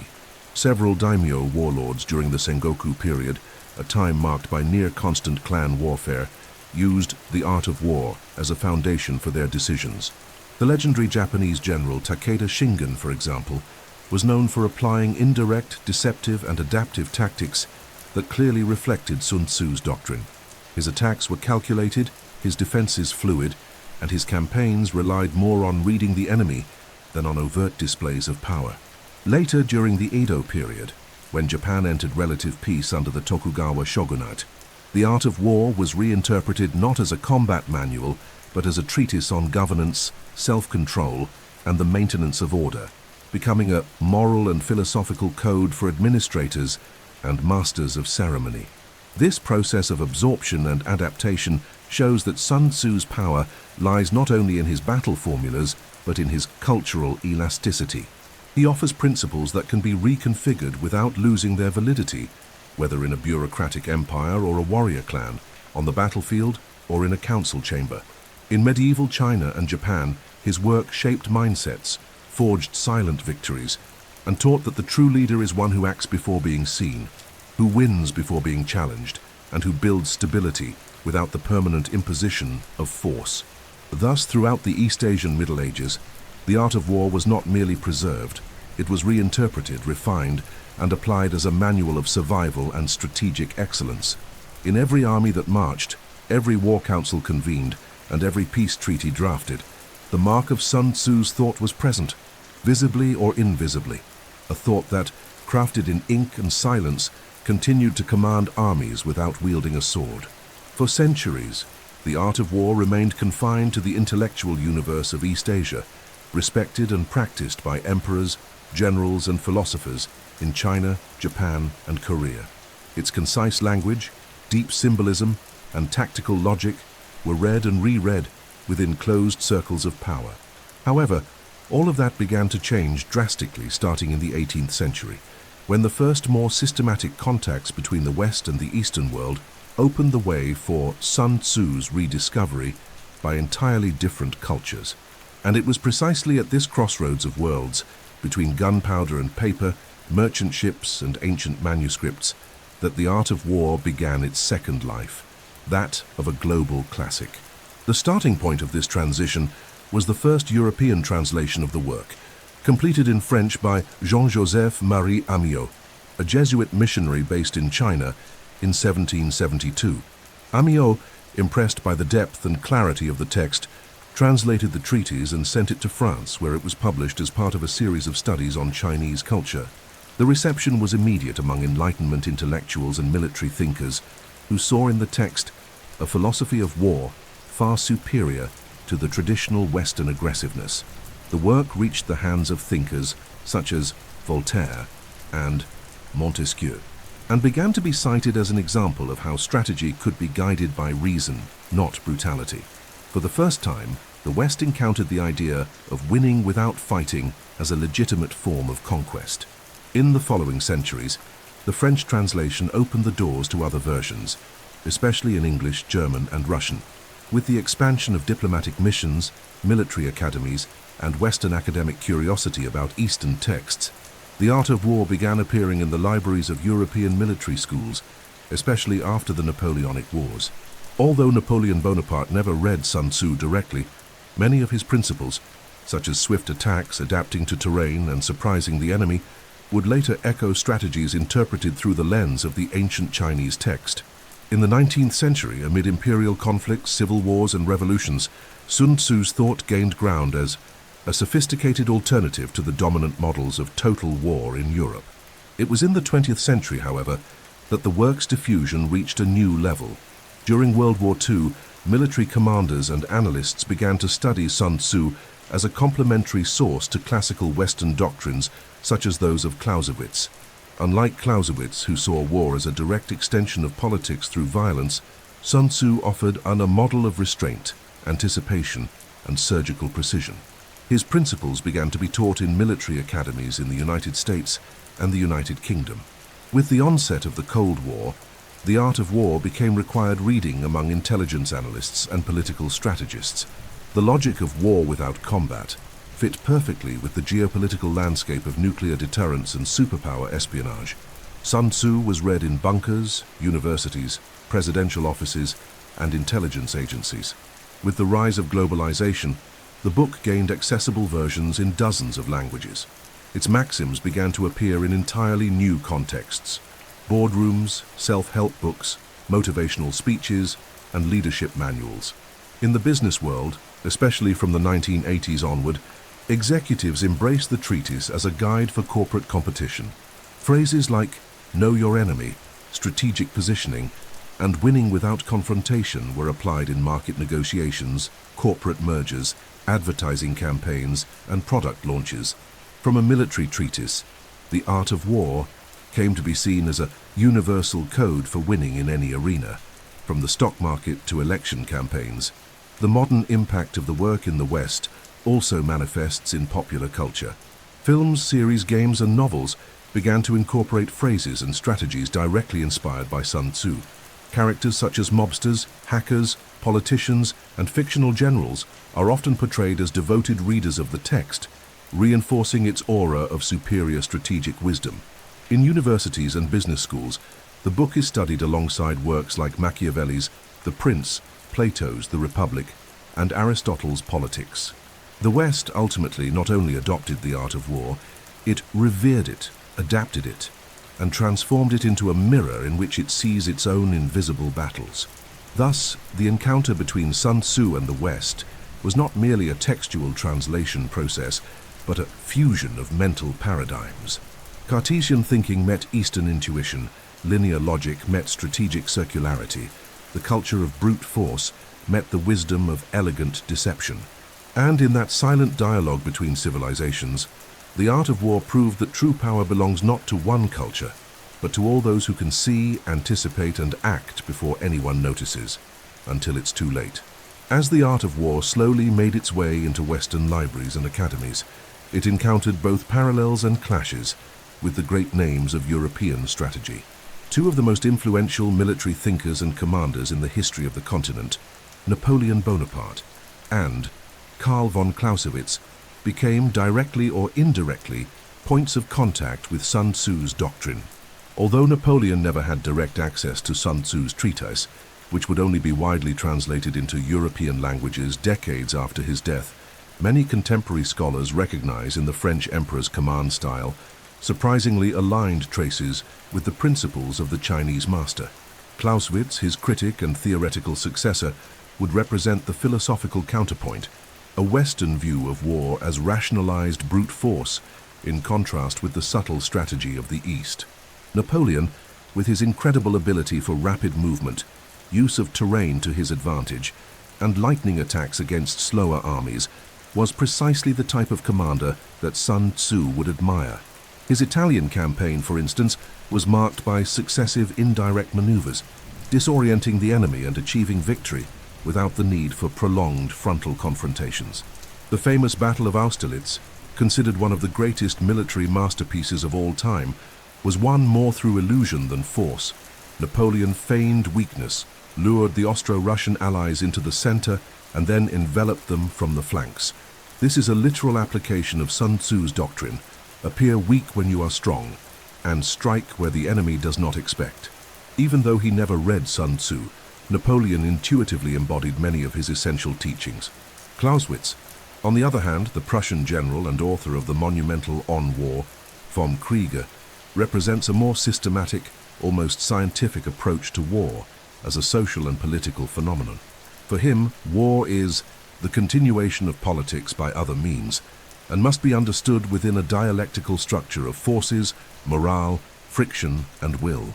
Clausewitz acknowledged the roles of emotion, chance, and the gap between planning and execution, yet he still viewed war as a rational tool of the state, where the destruction of the enemy is often necessary and desirable. His thinking is heavier, more direct, and more rigid compared to that of Sun Tzu, who, on the contrary, saw destruction as a failure and subtle victory as excellence. These two visions, Clausewitz's and Sun Tzu's, would be taught side by side in 20th century military academies, where both the Western model of total war and the Eastern vision of limited psychological and indirect war were introduced. The coexistence of these philosophies shaped generations of commanders and politicians. During the First and Second World Wars, the Clausewitzian model prevailed. Total wars with mass destruction, territorial occupations, and direct engagements. However, after the global trauma of those conflicts, world powers began seeking less destructive alternatives. It was in this environment that Sun Tzu's echoes began to resonate more powerfully. In espionage, containment strategies, information warfare, and the diplomatic chessboard of the Cold War. Interestingly, while Clausewitz represented European rationalism and Napoleon tactical genius, Sun Tzu offered a third path, that of disciplined intuition, emotional control as a foundation for strategy, and victory not through conflict, but through dissolving the enemy's will to fight. This approach began to be studied by generals such as Mako, Douglas MacArthur, George Patton, and Dwight Eisenhower, who recognized the importance of reading the enemy, using deception, and mastering the narrative. Over time, the art of war ceased being viewed as an exotic text and became a complementary, and sometimes alternative, reference to traditional Western doctrines. In European politics, Sun Tzu's work also began to be frequently cited in speeches, negotiations, and electoral strategies. Leaders like Winston Churchill and Charles de Gaulle studied Eastern principles as part of their military and intellectual formation. During the Cold War, the ability to win without fighting transformed from philosophical ideal into practical necessity, avoiding direct confrontation between superpowers while still gaining strategic advantage. The doctrine of deterrence, propaganda use, ideological infiltration, and diplomatic manipulation clearly reflect the modern application of Sun Tzu's thought in a context Clausewitz could never have foreseen. Thus, the art of war came to be interpreted in the West not as a substitute for classical doctrines, but as a refined and corrective complement. If Clausewitz teaches what to do once war has begun, Sun Tzu teaches how to prevent it, or how to win before the first shot is fired. In Napoleon, we see the warrior who, without knowing Sun Tzu, masterfully applied his principles. In Clausewitz, the thinker who provides structure but neglects strategic silence. And between them, as a bridge between action and thought, Sun Tzu remains whispering the most important lesson of all. The greatest triumph is the one that does not need to be celebrated, because it leaves behind no ruins, only order, mastery, and invisible peace. During the Second World War, the greatest conflict in human history, marked by monumental battles, massacres, global alliances, and weapons of mass destruction, Sun Tzu's doctrine might have seemed outdated, even obsolete. Yet amid the brutality of the battlefields, many of the principles outlined over 2,000 years ago in The Art of War resurfaced with impressive force. They were not necessarily present in official speeches or in grandiose tactical displays, but rather behind the scenes, in silent maps, intelligence operations, and indirect maneuvers that altered the course of the war without a single bomb being dropped. It was on this immense and chaotic stage that Sun Tzu's wisdom revealed its endurance, through anticipation, misinformation, and mental victory before physical confrontation. One of the most notable examples of Sun Tzuan application during the war was Operation Fortitude, part of the grand deception strategy that preceded D-Day.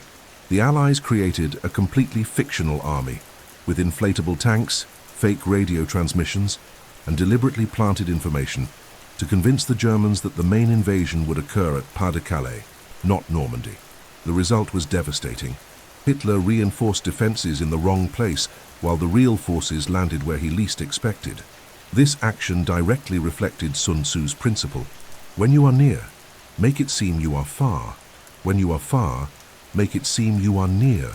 The use of deception as a primary tactical weapon was so effective that even days after the actual landing, the Germans were still waiting for a non-existent attack, a victory achieved psychologically before any physical battle began. Another clear example lies in the strategies of General Erwin Rommel, known as the Desert Fox. Rommel masterfully applied the principle of using terrain, weather, and mobility as decisive factors. Operating in North Africa, he exploited tactical flexibility, surprise attacks, and a detailed reading of local conditions to defeat enemies often superior in numbers and firepower. Although he was trained within traditional German military doctrine, many of his moves align perfectly with Sun Tzu's teachings, such as move like the wind, strike like thunder, demonstrating that mastery of the environment surpasses brute strength. His advances and retreats, carefully calculated, often confused his opponents, creating a climate of constant unpredictability. On the Allied side, General Douglas MacArthur, commander in the Pacific Theater, also demonstrated affinity with Eastern strategic thinking, in part due to his extended presence in Asia. MacArthur understood the value of force economy, mobility, and anticipation. His island-hopping campaign against Japan was not characterized by direct engagements on all fronts, but by the surgical selection of strategic targets, bypassing unnecessary battles and forcing the Japanese into logistical exhaustion. This approach reflected the essence of Sun Tzu: to win with minimal effort, striking the enemy's vital points while avoiding what is strong and well defended. The Allied advance in the Pacific was not a brutal march, but a careful dance of pressure and evasion. Espionage during the war also proved to be one of the fields where the art of war remained profoundly relevant. The work of the Bletchley Park cryptographers in the United Kingdom, who deciphered the German Enigma machine codes, completely changed the course of the conflict. With access to the enemy's secret communications, the Allies could anticipate movements and act before the Germans themselves realized what was happening. This achievement involved no guns or tanks, only intelligence and silence, Sun Tzu's preferred weapons. As he taught, if you know the enemy and know yourself, you need not fear the result of 100 battles. The codebreakers, unknown to the public at the time, personified this principle in practice. Even on the Soviet front, figures like Georgy Zhukov applied ideas compatible with Sun Tzu, even without directly citing the Chinese author. On the Eastern Front, strategies like tactical retreat, building counter-offensives based on enemy exhaustion, and using the weather, such as the Russian winter, as a natural ally, reflected the notion that the best victory is achieved with the enemy exhausted, unprepared, and emotionally defeated. The victory at Stalingrad, for instance, was not just one of strength, but of endurance, strategic patience, and meticulous territorial control. In summary, the Second World War demonstrated that even in a conflict defined by colossal technological advancements, tanks, aircraft, atomic bombs, the oldest ideas still held value and relevance. Sun Tzu, with his quiet aphorisms and timeless logic, once again commanded invisible campaigns, whispering tactics from the pages of a book written more than 2 millennia earlier. His doctrine did not shine in headlines, but served as the silent foundation for minds that knew true victory begins before the first march and ends when the enemy gives up fighting, without understanding how they were defeated. With the end of the Second World War and the rise of two antagonistic ideological superpowers, the United States and the Soviet Union, the world plunged into a new kind of conflict, more silent, psychological, and diffuse. The so-called Cold War was not a traditional war in the classical sense. There were no direct pitched battles between the two largest armies in the world. What unfolded was a war of perceptions, propaganda, influence, espionage, and manipulation, precisely the kind of environment where Sun Tzu's principles became more relevant than ever. In a world divided by invisible walls and opposing narratives, to win without fighting ceased to be just a strategic philosophy and became a necessity for global survival. The essence of the Cold War aligns almost perfectly with what Sun Tzu defined 2 millennia earlier, a dispute where the most effective is the one who prevails without resorting to direct confrontation. In this new scenario, Nuclear weapons created a balance of terror that prevented frontal attacks, forcing the superpowers to operate through indirect tactics. The doctrine of deterrence, symbolized by the concept of mutually assured destruction, served as a practical application of Sun Tzu's maxim. The supreme art of war is to subdue the enemy without fighting. Neither side could win on an open battlefield without self-destruction. Thus the true clash unfolded backstage, in a mental, symbolic, and psychological battleground. Espionage reached its peak. Secret agents, covert operations, infiltrations, counterintelligence and disinformation campaigns became central tools of geopolitical strategy. The actions of the CIA and the KGB are classic examples of Sun Tzu's principle that all conflict is sustained by invisible information. Operations such as funding revolutions, sabotaging technology, manipulating elections in target countries, and spreading false narratives were ways to control without occupying, to defeat without confrontation. The information sphere became more valuable than tanks or planes. For decades, the winner was not the one with the most weapons, but the one with superior knowledge and greater influence over global public perception. The so-called proxy wars, fought in countries like Korea, Vietnam, Afghanistan, and Angola, were indirect extensions of the central conflict, where the superpowers tested, exhausted, and observed one another without direct engagement. In these indirect confrontations, Sun Tzu's principles surfaced through manipulation of political terrain, deception regarding true military intentions, and internal destabilization. In Vietnam, for instance, the United States faced an enemy who, though inferior in technology, dominated the terrain and applied irregular warfare doctrine with precision, echoing Sun Tzu's guidance. Do not fight where the enemy is strong, do not act predictably and wear them down until they collapse from within. The Cold War also became a battlefield of narratives. Propaganda, art, sports, and even the space race became strategic arenas.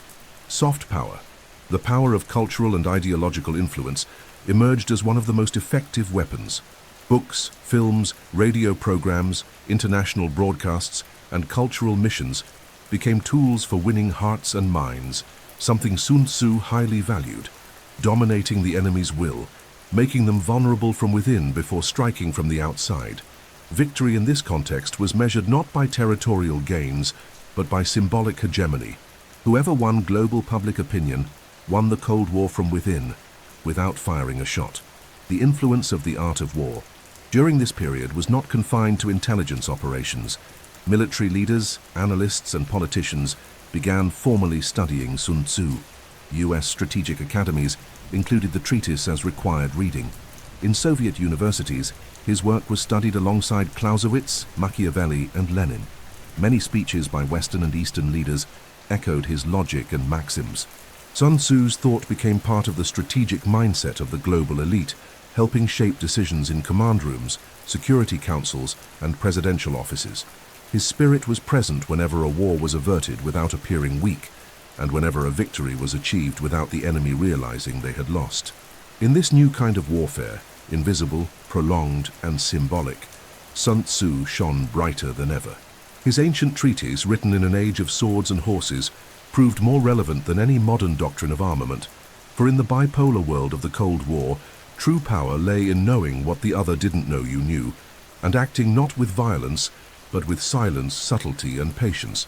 To win was no longer to conquer territory, but to conquer the global narrative. And in that, no thinker was more effective than the general who taught that the best battle is the one that never had to be fought. As the 21st century began, the world witnessed a radical transformation in the nature of warfare. Battles ceased to be fought solely between regular armies and evolved into hybrid arenas of conflict, where asymmetric forces, local insurgencies, disinformation operations, and cyber warfare came to dominate the landscape. In this fragmented and volatile environment, the principles of the art of war proved not only relevant but often essential for understanding and navigating modern military and geopolitical campaigns. From the deserts of Iraq to the mountains of Afghanistan, from the urban trenches of Ukraine to the server rooms where digital battles unfold, Sun Tzu's thought echoes almost prophetically. The victorious warrior wins before the battle begins. The defeated warrior fights first and then seeks victory, In Afghanistan, where the United States and NATO faced one of the longest wars in modern history, the failure to apply some of Sun Tzu's central principles proved fatal. By underestimating the importance of terrain, local culture, and time as strategic elements, Western forces became ensnared in a conflict where technological superiority alone was insufficient. The Taliban, on the other hand, masterfully employed what Sun Tzu would call invisible advantages: control of the territory, historical patience, psychological warfare, and decentralized information networks. While the US sought swift victories, the insurgents operated at the pace of attrition, setting psychological traps, provoking political errors, and shaping public perception. In the end, as the Chinese master warned, when you engage in prolonged combat, supplies dwindle, morale breaks, and victory dissolves before it is achieved. In Iraq, especially after the fall of Saddam Hussein, the United States encountered another strategic dilemma that Sun Tzu might have foreseen: the lack of clarity on what constituted true victory. The initial campaign was swift and overwhelming, a textbook example of overwhelming force, but what followed was prolonged chaos, where the enemy was fluid, invisible, and multifaceted. Militias emerged and vanished, alliances fractured, and territorial control became more a political challenge than a military one. At several points, analysts noted that Western forces had ignored Sun Tzu's essential lesson: know your enemy and know yourself. The ethnic, religious, and tribal complexity of the country was underestimated, creating fertile ground for illusory victories and lasting defeats. More recently, in the war between Russia and Ukraine, which began in 2014 with the annexation of Crimea and intensified in 2022 with a full-scale invasion, the world witnessed how the art of war remains a powerful lens through which to understand conflict dynamics. Russia initially attempted to employ surprise tactics, psychological warfare, and massive disinformation, classic Sun Tzu pillars, through false flag operations, digital campaigns, and cyber attacks aimed at destabilizing Ukraine before any physical invasion. However, Ukraine's resistance, backed by Western intelligence, anticipated many of these moves and neutralized much of the initial advantage. The information war became as crucial as the ground war. Videos, narratives, hashtags, emotional speeches, and social media appearances began to influence real-world battles. The battlefield extended into the symbolic realm, just as Sun Tzu had predicted. Moreover, the conflict highlighted the value of terrain knowledge, strategic decentralization, and tactical adaptability, all key tenets of Sun Tzu's teachings. While Russia relied on brute force and armored columns, the Ukrainians countered with agile maneuvers, urban guerrilla tactics, precise use of lightweight technology, such as commercial drones with explosives, and effective counter-information campaigns. The war was no longer just about lines on a map, but also about public morale, troop motivation, and international credibility. Once again, winning without fighting, or in this case preventing the enemy from achieving objectives without direct confrontation, became the ultimate goal. And in this, Sun Tzu's doctrine proved far from outdated. Contemporary wars are, in essence, complex theaters of perception, where power is not measured solely by tanks and missiles, but by the ability to control narratives, isolate adversaries, sustain internal cohesion, and undermine enemy morale. The battlefield lies in data, algorithms, diplomatic alliances, and strategic silences. In all these arenas, the art of war remains a silent manual for survival and effectiveness. And thus, even in an age of satellites and artificial intelligence, generals, presidents, analysts, and soldiers continue to return to the pages of a treatise written when iron was still forged by hand, because it contains what has never changed: the human conflict between illusion and reality, between brute force and wisdom. As physical battlefields gave way to symbolic arenas, boardrooms, markets, and executive meetings, the art of war found a new stage where its words began to echo once again with force: the corporate world. In an age of global competition, billion-dollar mergers, technological disruption, and battles for attention, Sun Tzu's treatise came to be seen not as a book about warfare, but as a timeless manual of strategy for winning disputes without resorting to force, or in this case without compromising capital, reputation, or public trust. CEOs, managers, entrepreneurs, and consultants began to study the text as an oracle for survival and triumph in an environment where the smallest misstep could cost an entire company its future. The first major conceptual shift was recognizing that the enemy in the modern context is rarely an army, but almost always a market competitor, an internal crisis, an emerging technology, or even the consumer, who has become increasingly unpredictable and volatile. War then becomes symbolic and silent, made of strategic launches, perception management, narrative control, and precise reading of the competitive environment. And in this scenario, Sun Tzu's maxims fit like pieces of a sophisticated puzzle. When he writes that all warfare is based on deception, the modern executive understands that whoever controls information, timing, and market insight controls the final outcome, even without the largest budget or the best product. Major figures in the corporate world, such as Jack Welch, General Electric, Jeff Bezos, Amazon, and Steve Jobs, Apple, have often been linked to strategies inspired, directly or indirectly, by Sun Tzu's principles. Mastering timing, launching before competitors, anticipating trends, creating demand before customers even know what they want, is a modern way of applying the principle of winning before the battle. The use of strategic disinformation in marketing campaigns, such as spreading rumors about new innovations, misleading the market about future directions, or delaying competitors' reactions, reflects the deception tactics Sun Tzu described in his chapters about disorienting the enemy and striking where they are unprepared. Moreover, the principle of conserving forces applies directly to resource management in business. Just as Sun Tzu warned against prolonging wars that drain morale and supplies, modern business strategists are taught not to sustain ad campaigns, products, or operations that don't yield results. The ideal victory is one in which the company grows efficiently, spends less than its competitors, and dominates the market, not through excess but through precision. In this way, the art of war becomes a treatise on risk management, emotional intelligence, and adaptive thinking. The book is also widely used in corporate negotiations, where anticipation, expectation management, emotional control, and reading the opponent are critical skills. The ability to win a negotiation without direct confrontation, through tactical intelligence and conversational dominance, is the modern equivalent of Sun Tzu's teaching that supreme excellence consists in breaking the enemy's resistance without fighting. Seasoned executives learn to appear weak when they are strong and build advantage in the invisible, positioning themselves discreetly until one decision or move grants them visible superiority.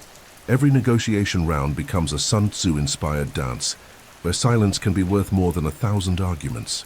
The art of war for executives, Sun Tzu for business, the art of war for entrepreneurs. Hundreds of adaptations and reinterpretations have emerged in recent decades to apply the original content to the world of corporations, startups, and digital ventures. Though there is a risk of trivialization, this appropriation of the work reveals an important point. While the conflicts have changed, the structure of the game remains the same. The corporate world, with its polished language and formal attire, often masks ferocious battles for space, influence, innovation, and market control. And it is precisely in this competitive environment, where brute force is frowned upon and diplomacy is essential, that Sun Tzu's wisdom proves most practical and effective. Ultimately, the treatise has evolved beyond a manual for war to become a mental map for navigating environments of tension, uncertainty, and competition in any era. Perhaps its greatest lesson for the corporate world is this: true power lies not in appearing powerful, but in controlling the scene so subtly that no one notices, until victory is assured, long before the first meeting begins. In a world where politics has become a multi-layered game, where what is said matters as much as what is concealed, and where diplomacy is no longer confined to chancellors, but also plays out through posts, speeches, public appearances, and veiled alliances, the art of war has emerged as a manual of silent power, the Yu.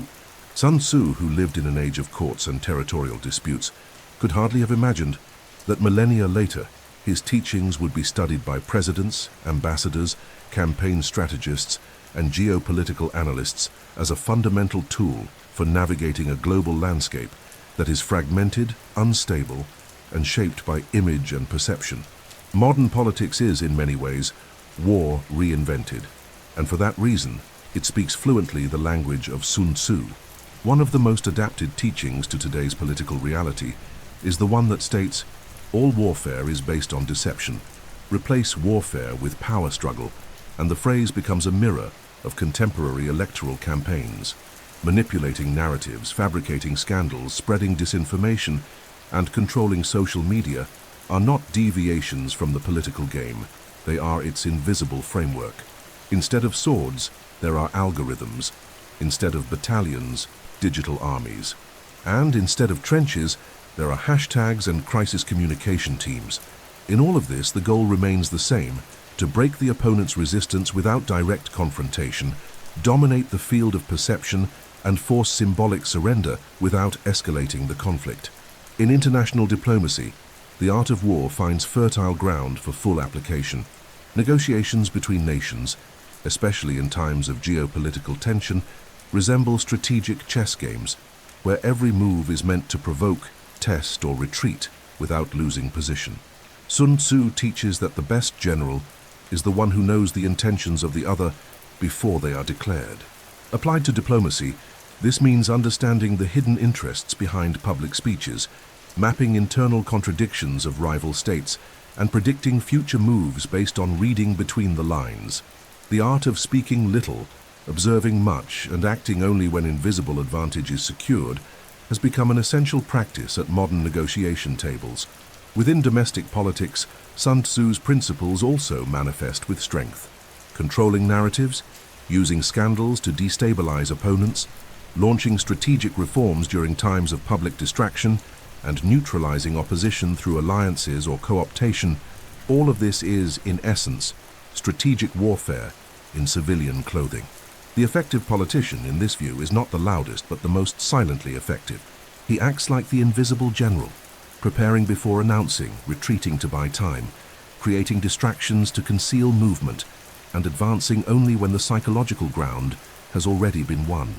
21st century politics, marked by extreme polarization, media conflict, and pressure for instant results, requires a new generation of leaders capable of strategic thinking, emotional self-control, and mastery of timing. Sun Tzu teaches that the commander who loses his temper loses focus, that the leader who overexposes himself becomes predictable, and that the most effective attack is the one that remains hidden until it becomes inevitable. This philosophy has been adopted by statesmen who, even without citing the author, organize their governments around the principle of invisible stability, holding power not through overt force, but through the absence of structured opposition, achieved by carefully manipulating the political environment. Moreover, today's times have brought forth an even subtler invisible war, the war of reputation. Governments, leaders, and political parties must now win battles not only within physical territories, but also on the screens of millions of citizens in real time.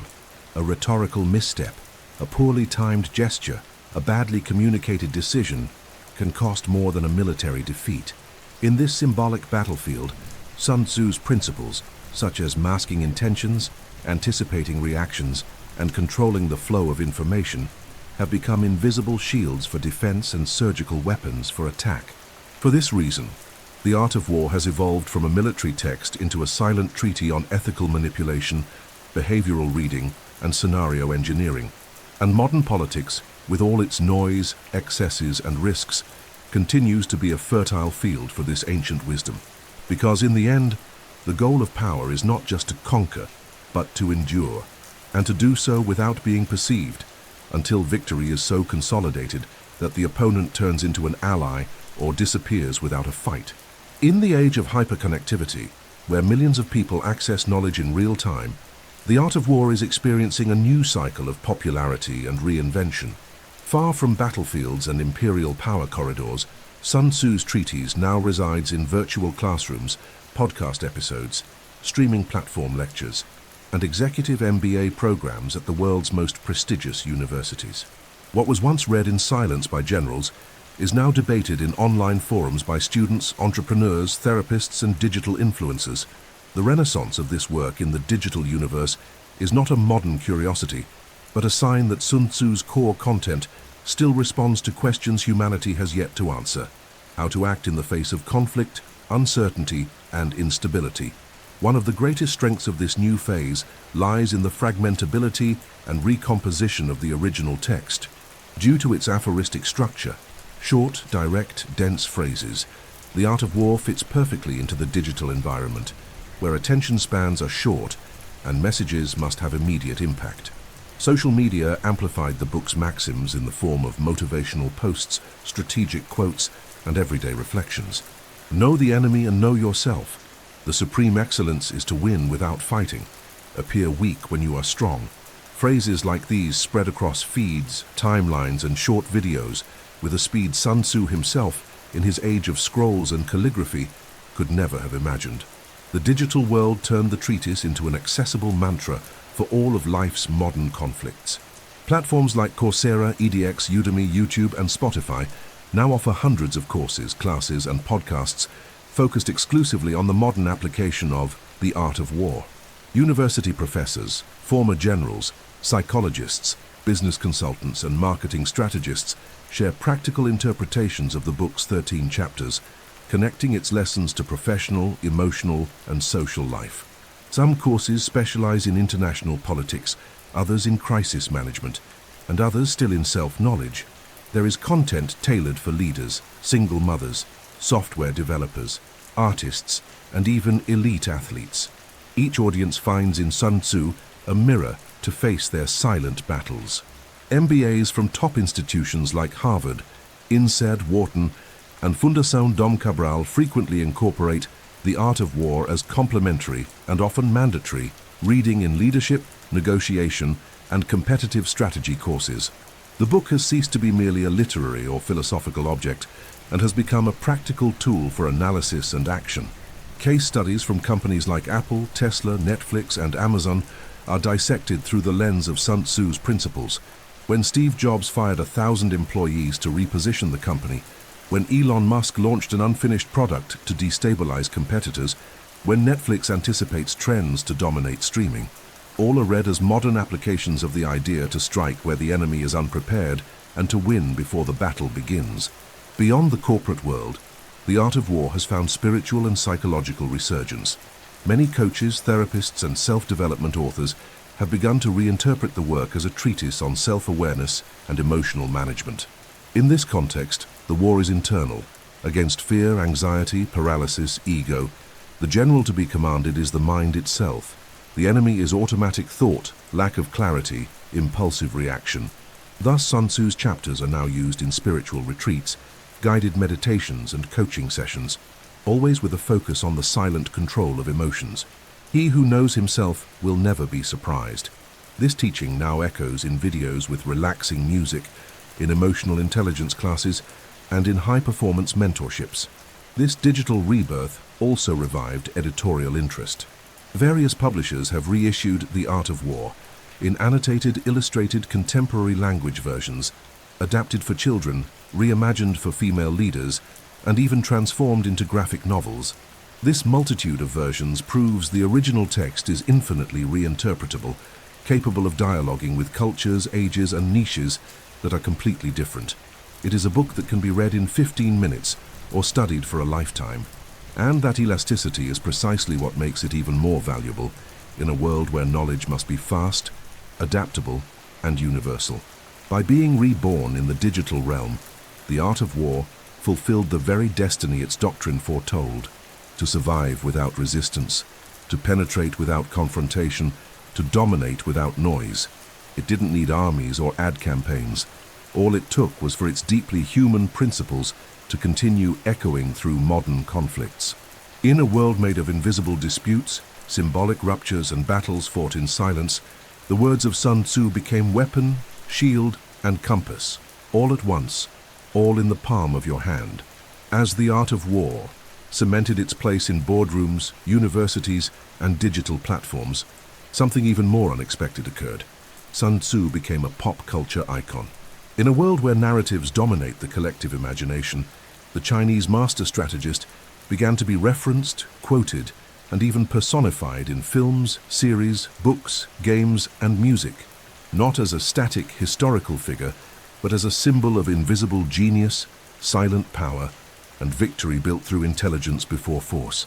Pop culture, in its endless search for archetypes and meaning, recognized in Sun Tzu the perfect mold for complex characters, brilliant antagonists, and visionary leaders. He became the invisible patron of fictional strategists, the mentor who whispers off stage. In cinema, this influence appears both directly and symbolically.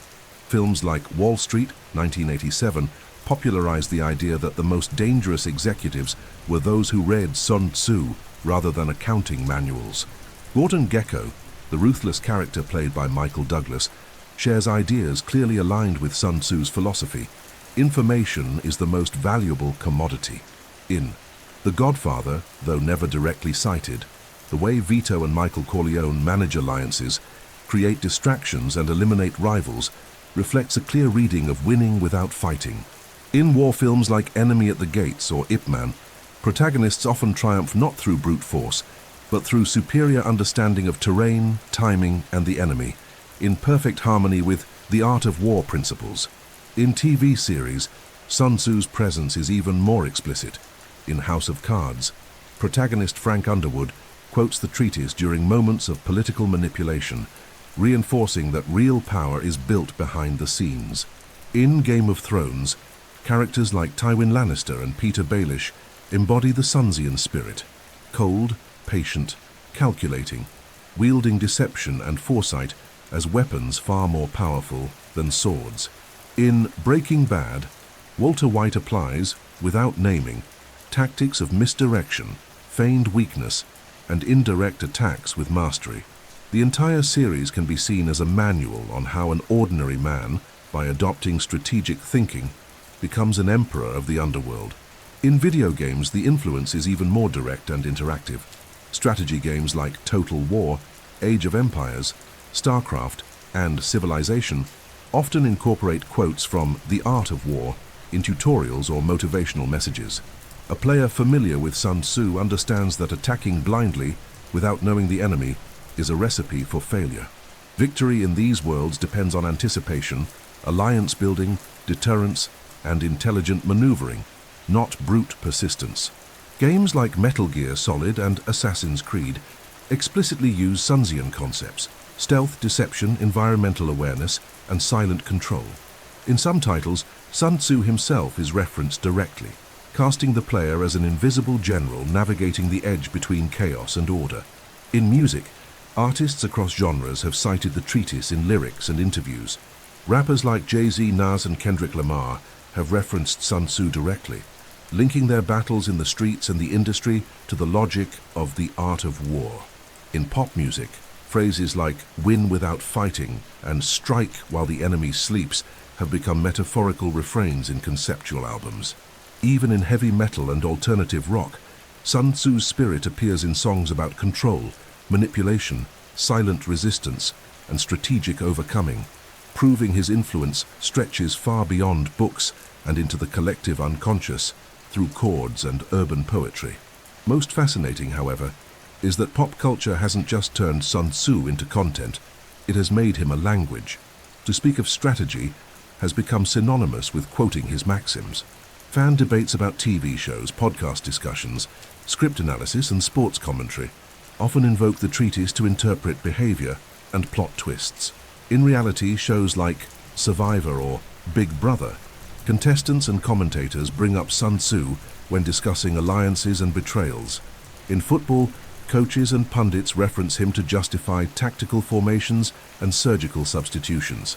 In elite chess tournaments, champions mention him when explaining unexpected moves. The strategist has become a cultural code for sophistication and total narrative control. Thus, at the heart of pop culture, Sun Tzu remains active as an invisible character. He is the whisper behind the brilliant villain, the hidden logic of the calculating hero, the mind behind the camera filming the unthinkable. His treatise, though written in a time of cavalry and bamboo, now circulates through LED screens, next-gen video games, Spotify playlists, and social media profiles.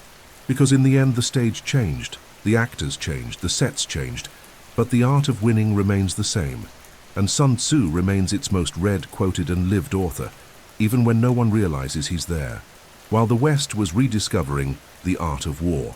As a strategic gem adaptable to business, politics, and culture, the East had never stopped seeing the treatise as a foundational element of its civilizational matrix.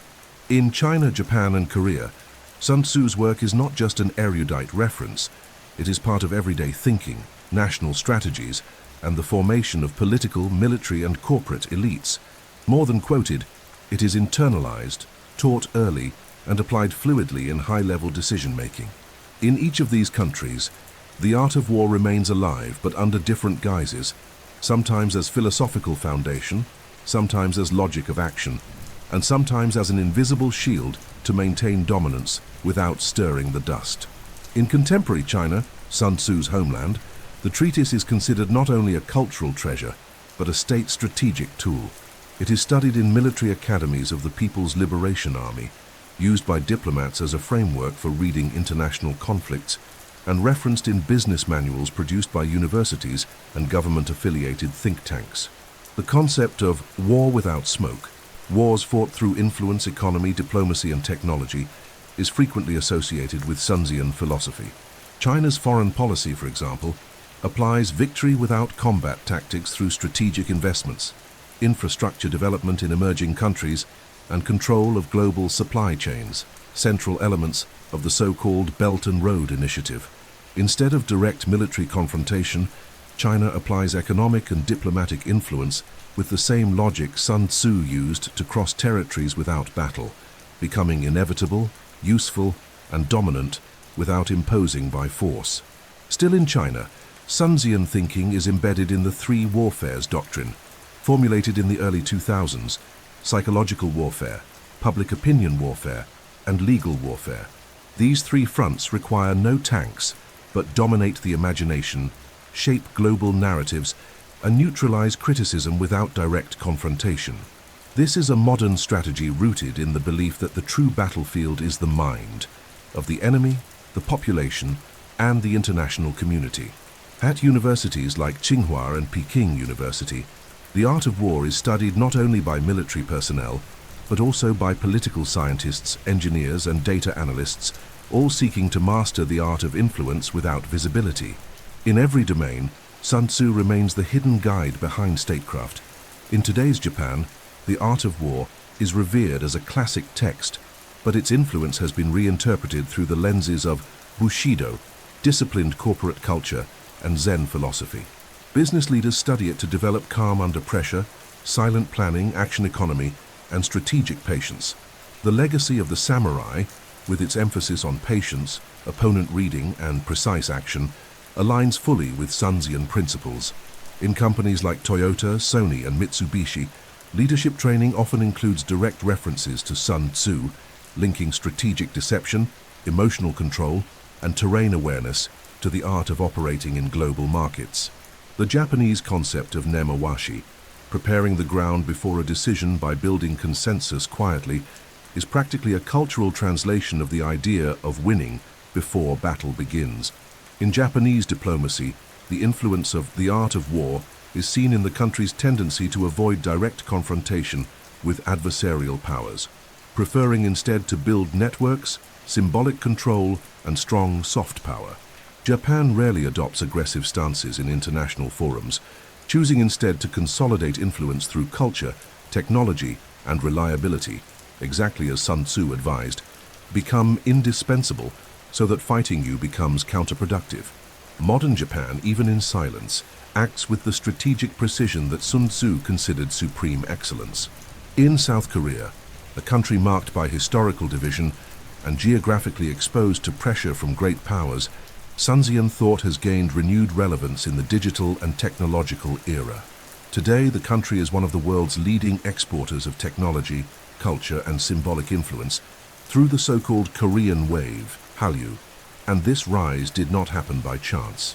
South Korea's ascent was built by a strategist elite that combined smart diplomacy, investment in innovation, and narrative control. Sun Tzu would feel perfectly at home with the rise of BTS or platforms like Samsung. Subtle influence, anticipation of cultural movements, and symbolic territorial dominance before rivals even realized it.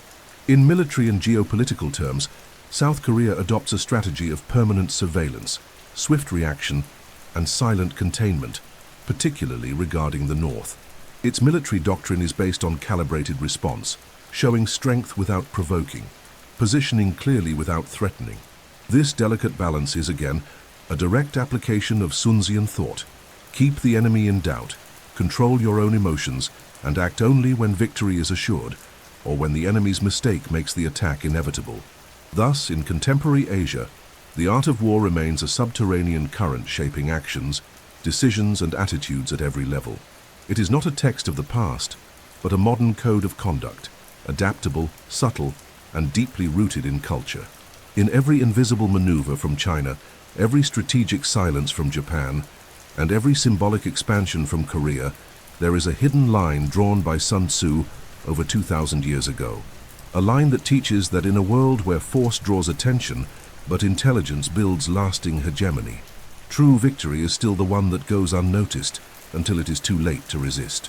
In the pantheon of great thinkers on strategy and power, few names carry as much symbolic weight as Sun Tzu and Niccolò Machiavelli.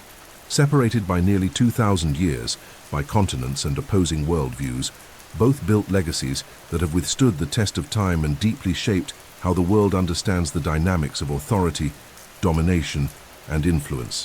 While Sun Tzu, in his Taoist Serenity, speaks of war as a fluid, invisible, and mental art, Machiavelli addresses the ruler as someone handing over a cruel mirror of Western political reality. A Chinese man from antiquity and a Florentine from the Renaissance, and yet, both have become essential references for anyone seeking to understand how to conquer, maintain, and project power in a world driven by hidden interests and inevitable confrontations. The key difference between them begins with the nature of conflict. For Sun Tzu, the ideal war is one that is won without ever being fought. The Chinese master advocates manipulating the enemy's mind, distorting appearances, and controlling timing as more powerful tools than marching armies. His logic is that of the tactical harmony, where victory arises from deep understanding of reality and emotional mastery. Machiavelli, on the other hand, sees political conflict as an unavoidable part of the human condition. For him, the virtuous ruler is the one who understands the necessary use of force, deception, and cruelty, as long as they serve stability and the preservation of power. While Sun Tzu aims to avoid direct confrontation, Machiavelli considers it inevitable and sometimes even desirable. At the heart of Sun Tzu's philosophy lies Taoism, which views the world in constant flux, where the right path is the one that adapts, flows, and balances with the forces of nature. Hence, his treatise promotes effort economy, the invisibility of strength, strategic silence, and mastery of the spirit. Machiavelli, meanwhile, is immersed in Renaissance political realism, shaped by wars, betrayals, and the instability of a fragmented Italy of republics and principalities. For him, power must be won and preserved, even at the cost of unpopular acts, as long as they are effective. His famous phrase, "The ends justify the means," though never written exactly like that, summarizes this spirit. Where Sun Tzu suggests patience, Machiavelli proposes action. Where Sun Tzu seeks harmony, Machiavelli seeks pure effectiveness. Yet both agree on crucial points: a disdain for naivety, the importance of deeply knowing the opponent, the use of appearances as weapons, and the recognition that human nature is unstable, emotional, and often easily manipulated.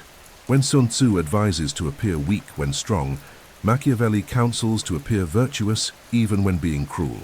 When Sun Tzu recommends striking where the enemy is unprepared, Machiavelli suggests the prince should anticipate betrayal and eliminate threats before they bloom. Both share the belief that the game of power demands cunning, disguise, and strategic vision, though driven by different motivations. Sun Tzu thinks in terms of collective stability, Machiavelli in terms of the individual survival of the ruler. In modern practice, both are studied side by side in courses on strategy, leadership, international politics, and the psychology of power. Sun Tzu is invoked when seeking balance, indirect influence, emotional control, and scenario anticipation. Machiavelli is evoked in discussions of leadership during crises, unpopular decision-making, and realpolitik. In companies, governments, and campaigns, their ideas are frequently combined. Win without fighting, like Sun Tzu, but if needed, strike decisively, like Machiavelli. The coexistence of their thinking reveals a deep paradox of modern power. It demands both the invisible and the ruthless, both disguise and overt domination.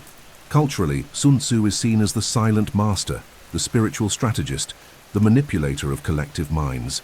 Machiavelli, meanwhile, has become a symbol of political cynicism, calculated coldness, the ruler willing to do whatever it takes. Both are often misread. Sun Tzu is sometimes romanticized as a pacifist, Machiavelli unfairly reduced to a villain without ethics. But the truth is that both describe the same world, only through different lenses. Where one sees the breeze moving the leaf, the other sees the hand holding the branch. Where one watches the invisible flow of strategy, the other studies the visible mechanisms of domination. Thus, comparing Sun Tzu and Machiavelli is not choosing between East and West, peace and war, or ethics and pragmatism. It is understanding that power is a multifaceted reality, requiring broad interpretation, constant adaptation, and often harsh decisions.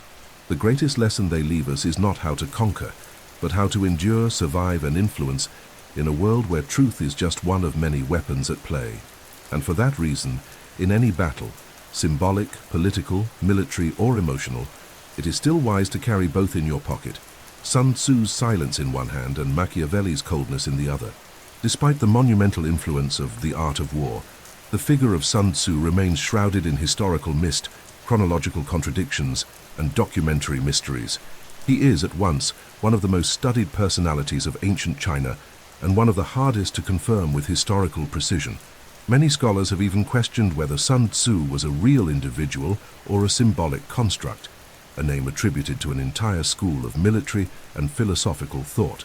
This uncertainty, far from diminishing his importance, only amplifies the fascination surrounding his life, his origins, and his legacy.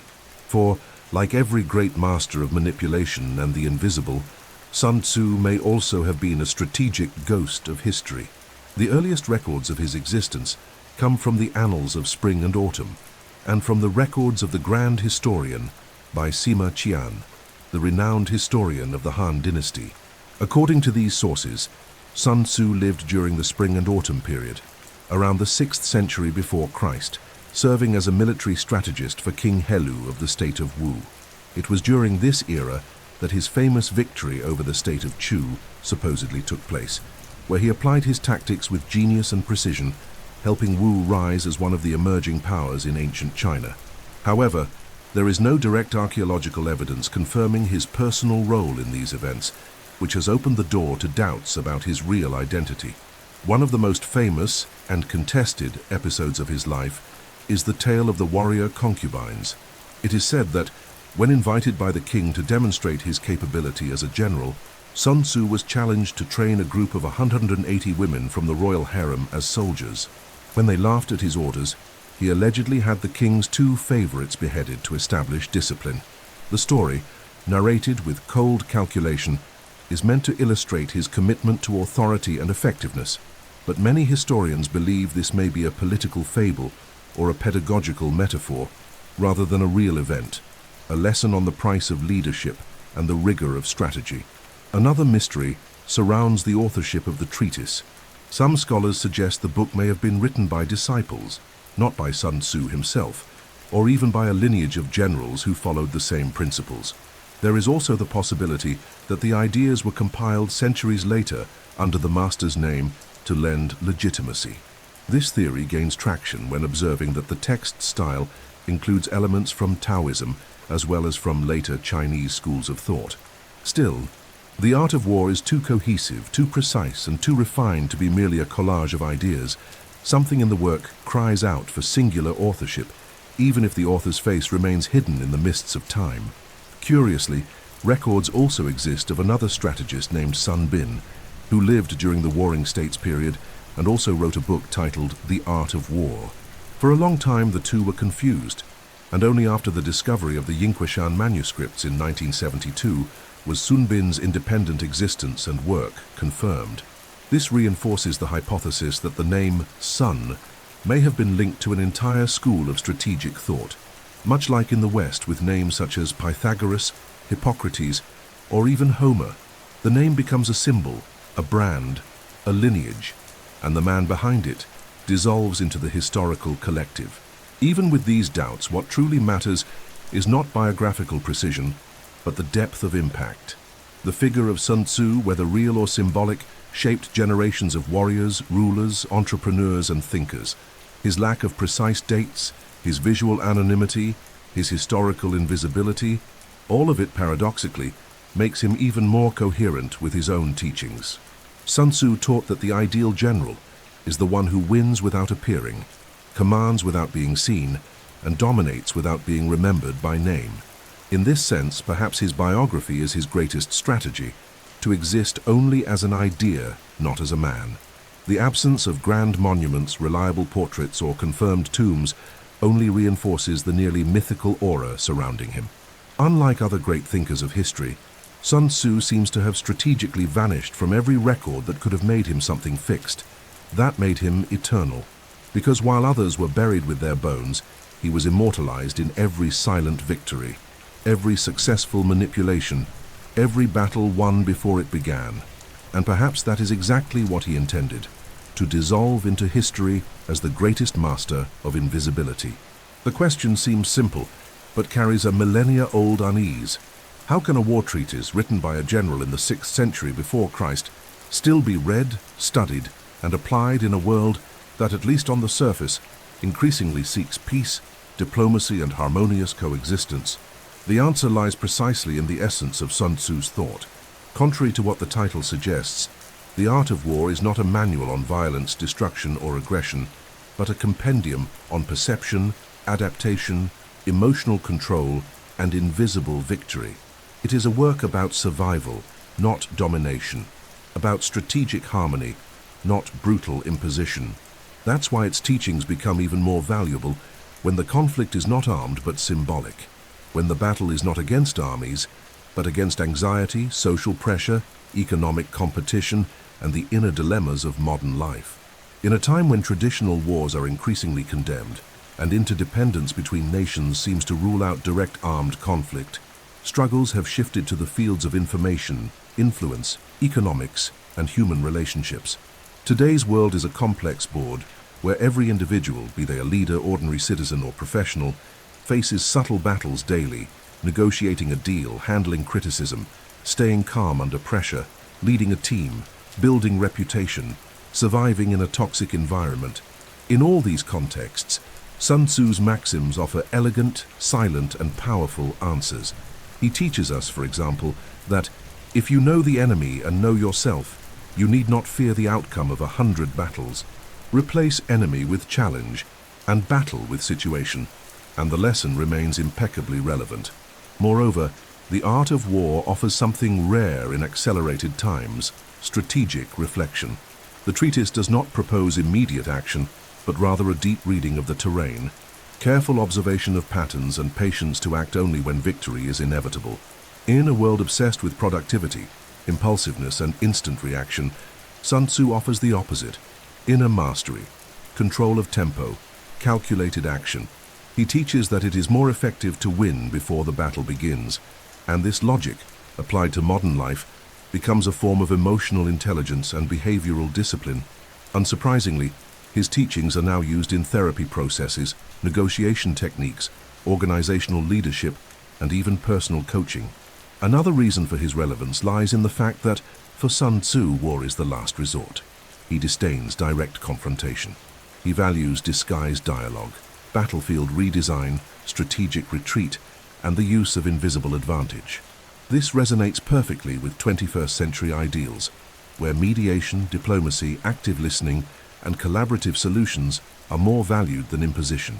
Paradoxically, it is precisely because it is a book about war that does not glorify war, that its wisdom fits so well in times of peace. It teaches how to preserve, not destroy, how to win without wounding, how to avoid chaos by preparing for it in silence. On a collective level, modern societies also face silent battles: disinformation, political polarization, media manipulation, cyber wars, climate crises, and ideological conflicts. Sun Tzu does not provide ready-made answers.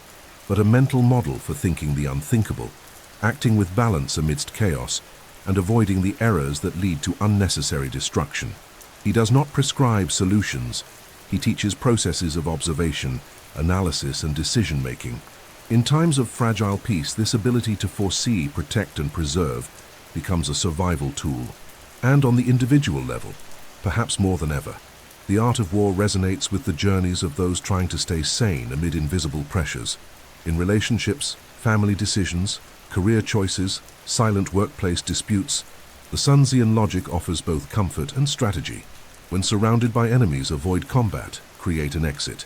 That phrase, in a modern context, is a reminder that confrontation isn't always the best path. Sometimes victory means retreating with intelligence, maintaining silence, waiting for the tide to turn. It is the quiet victory over impulse. For all these reasons, Sun Tzu's work remains alive even without declared wars, because conflict never ceased to exist. It merely changed form. And in this new symbolic and psychological battlefield, the teachings of an invisible general from 2.5 millennia ago continue to echo as the most precise compass in uncertain times.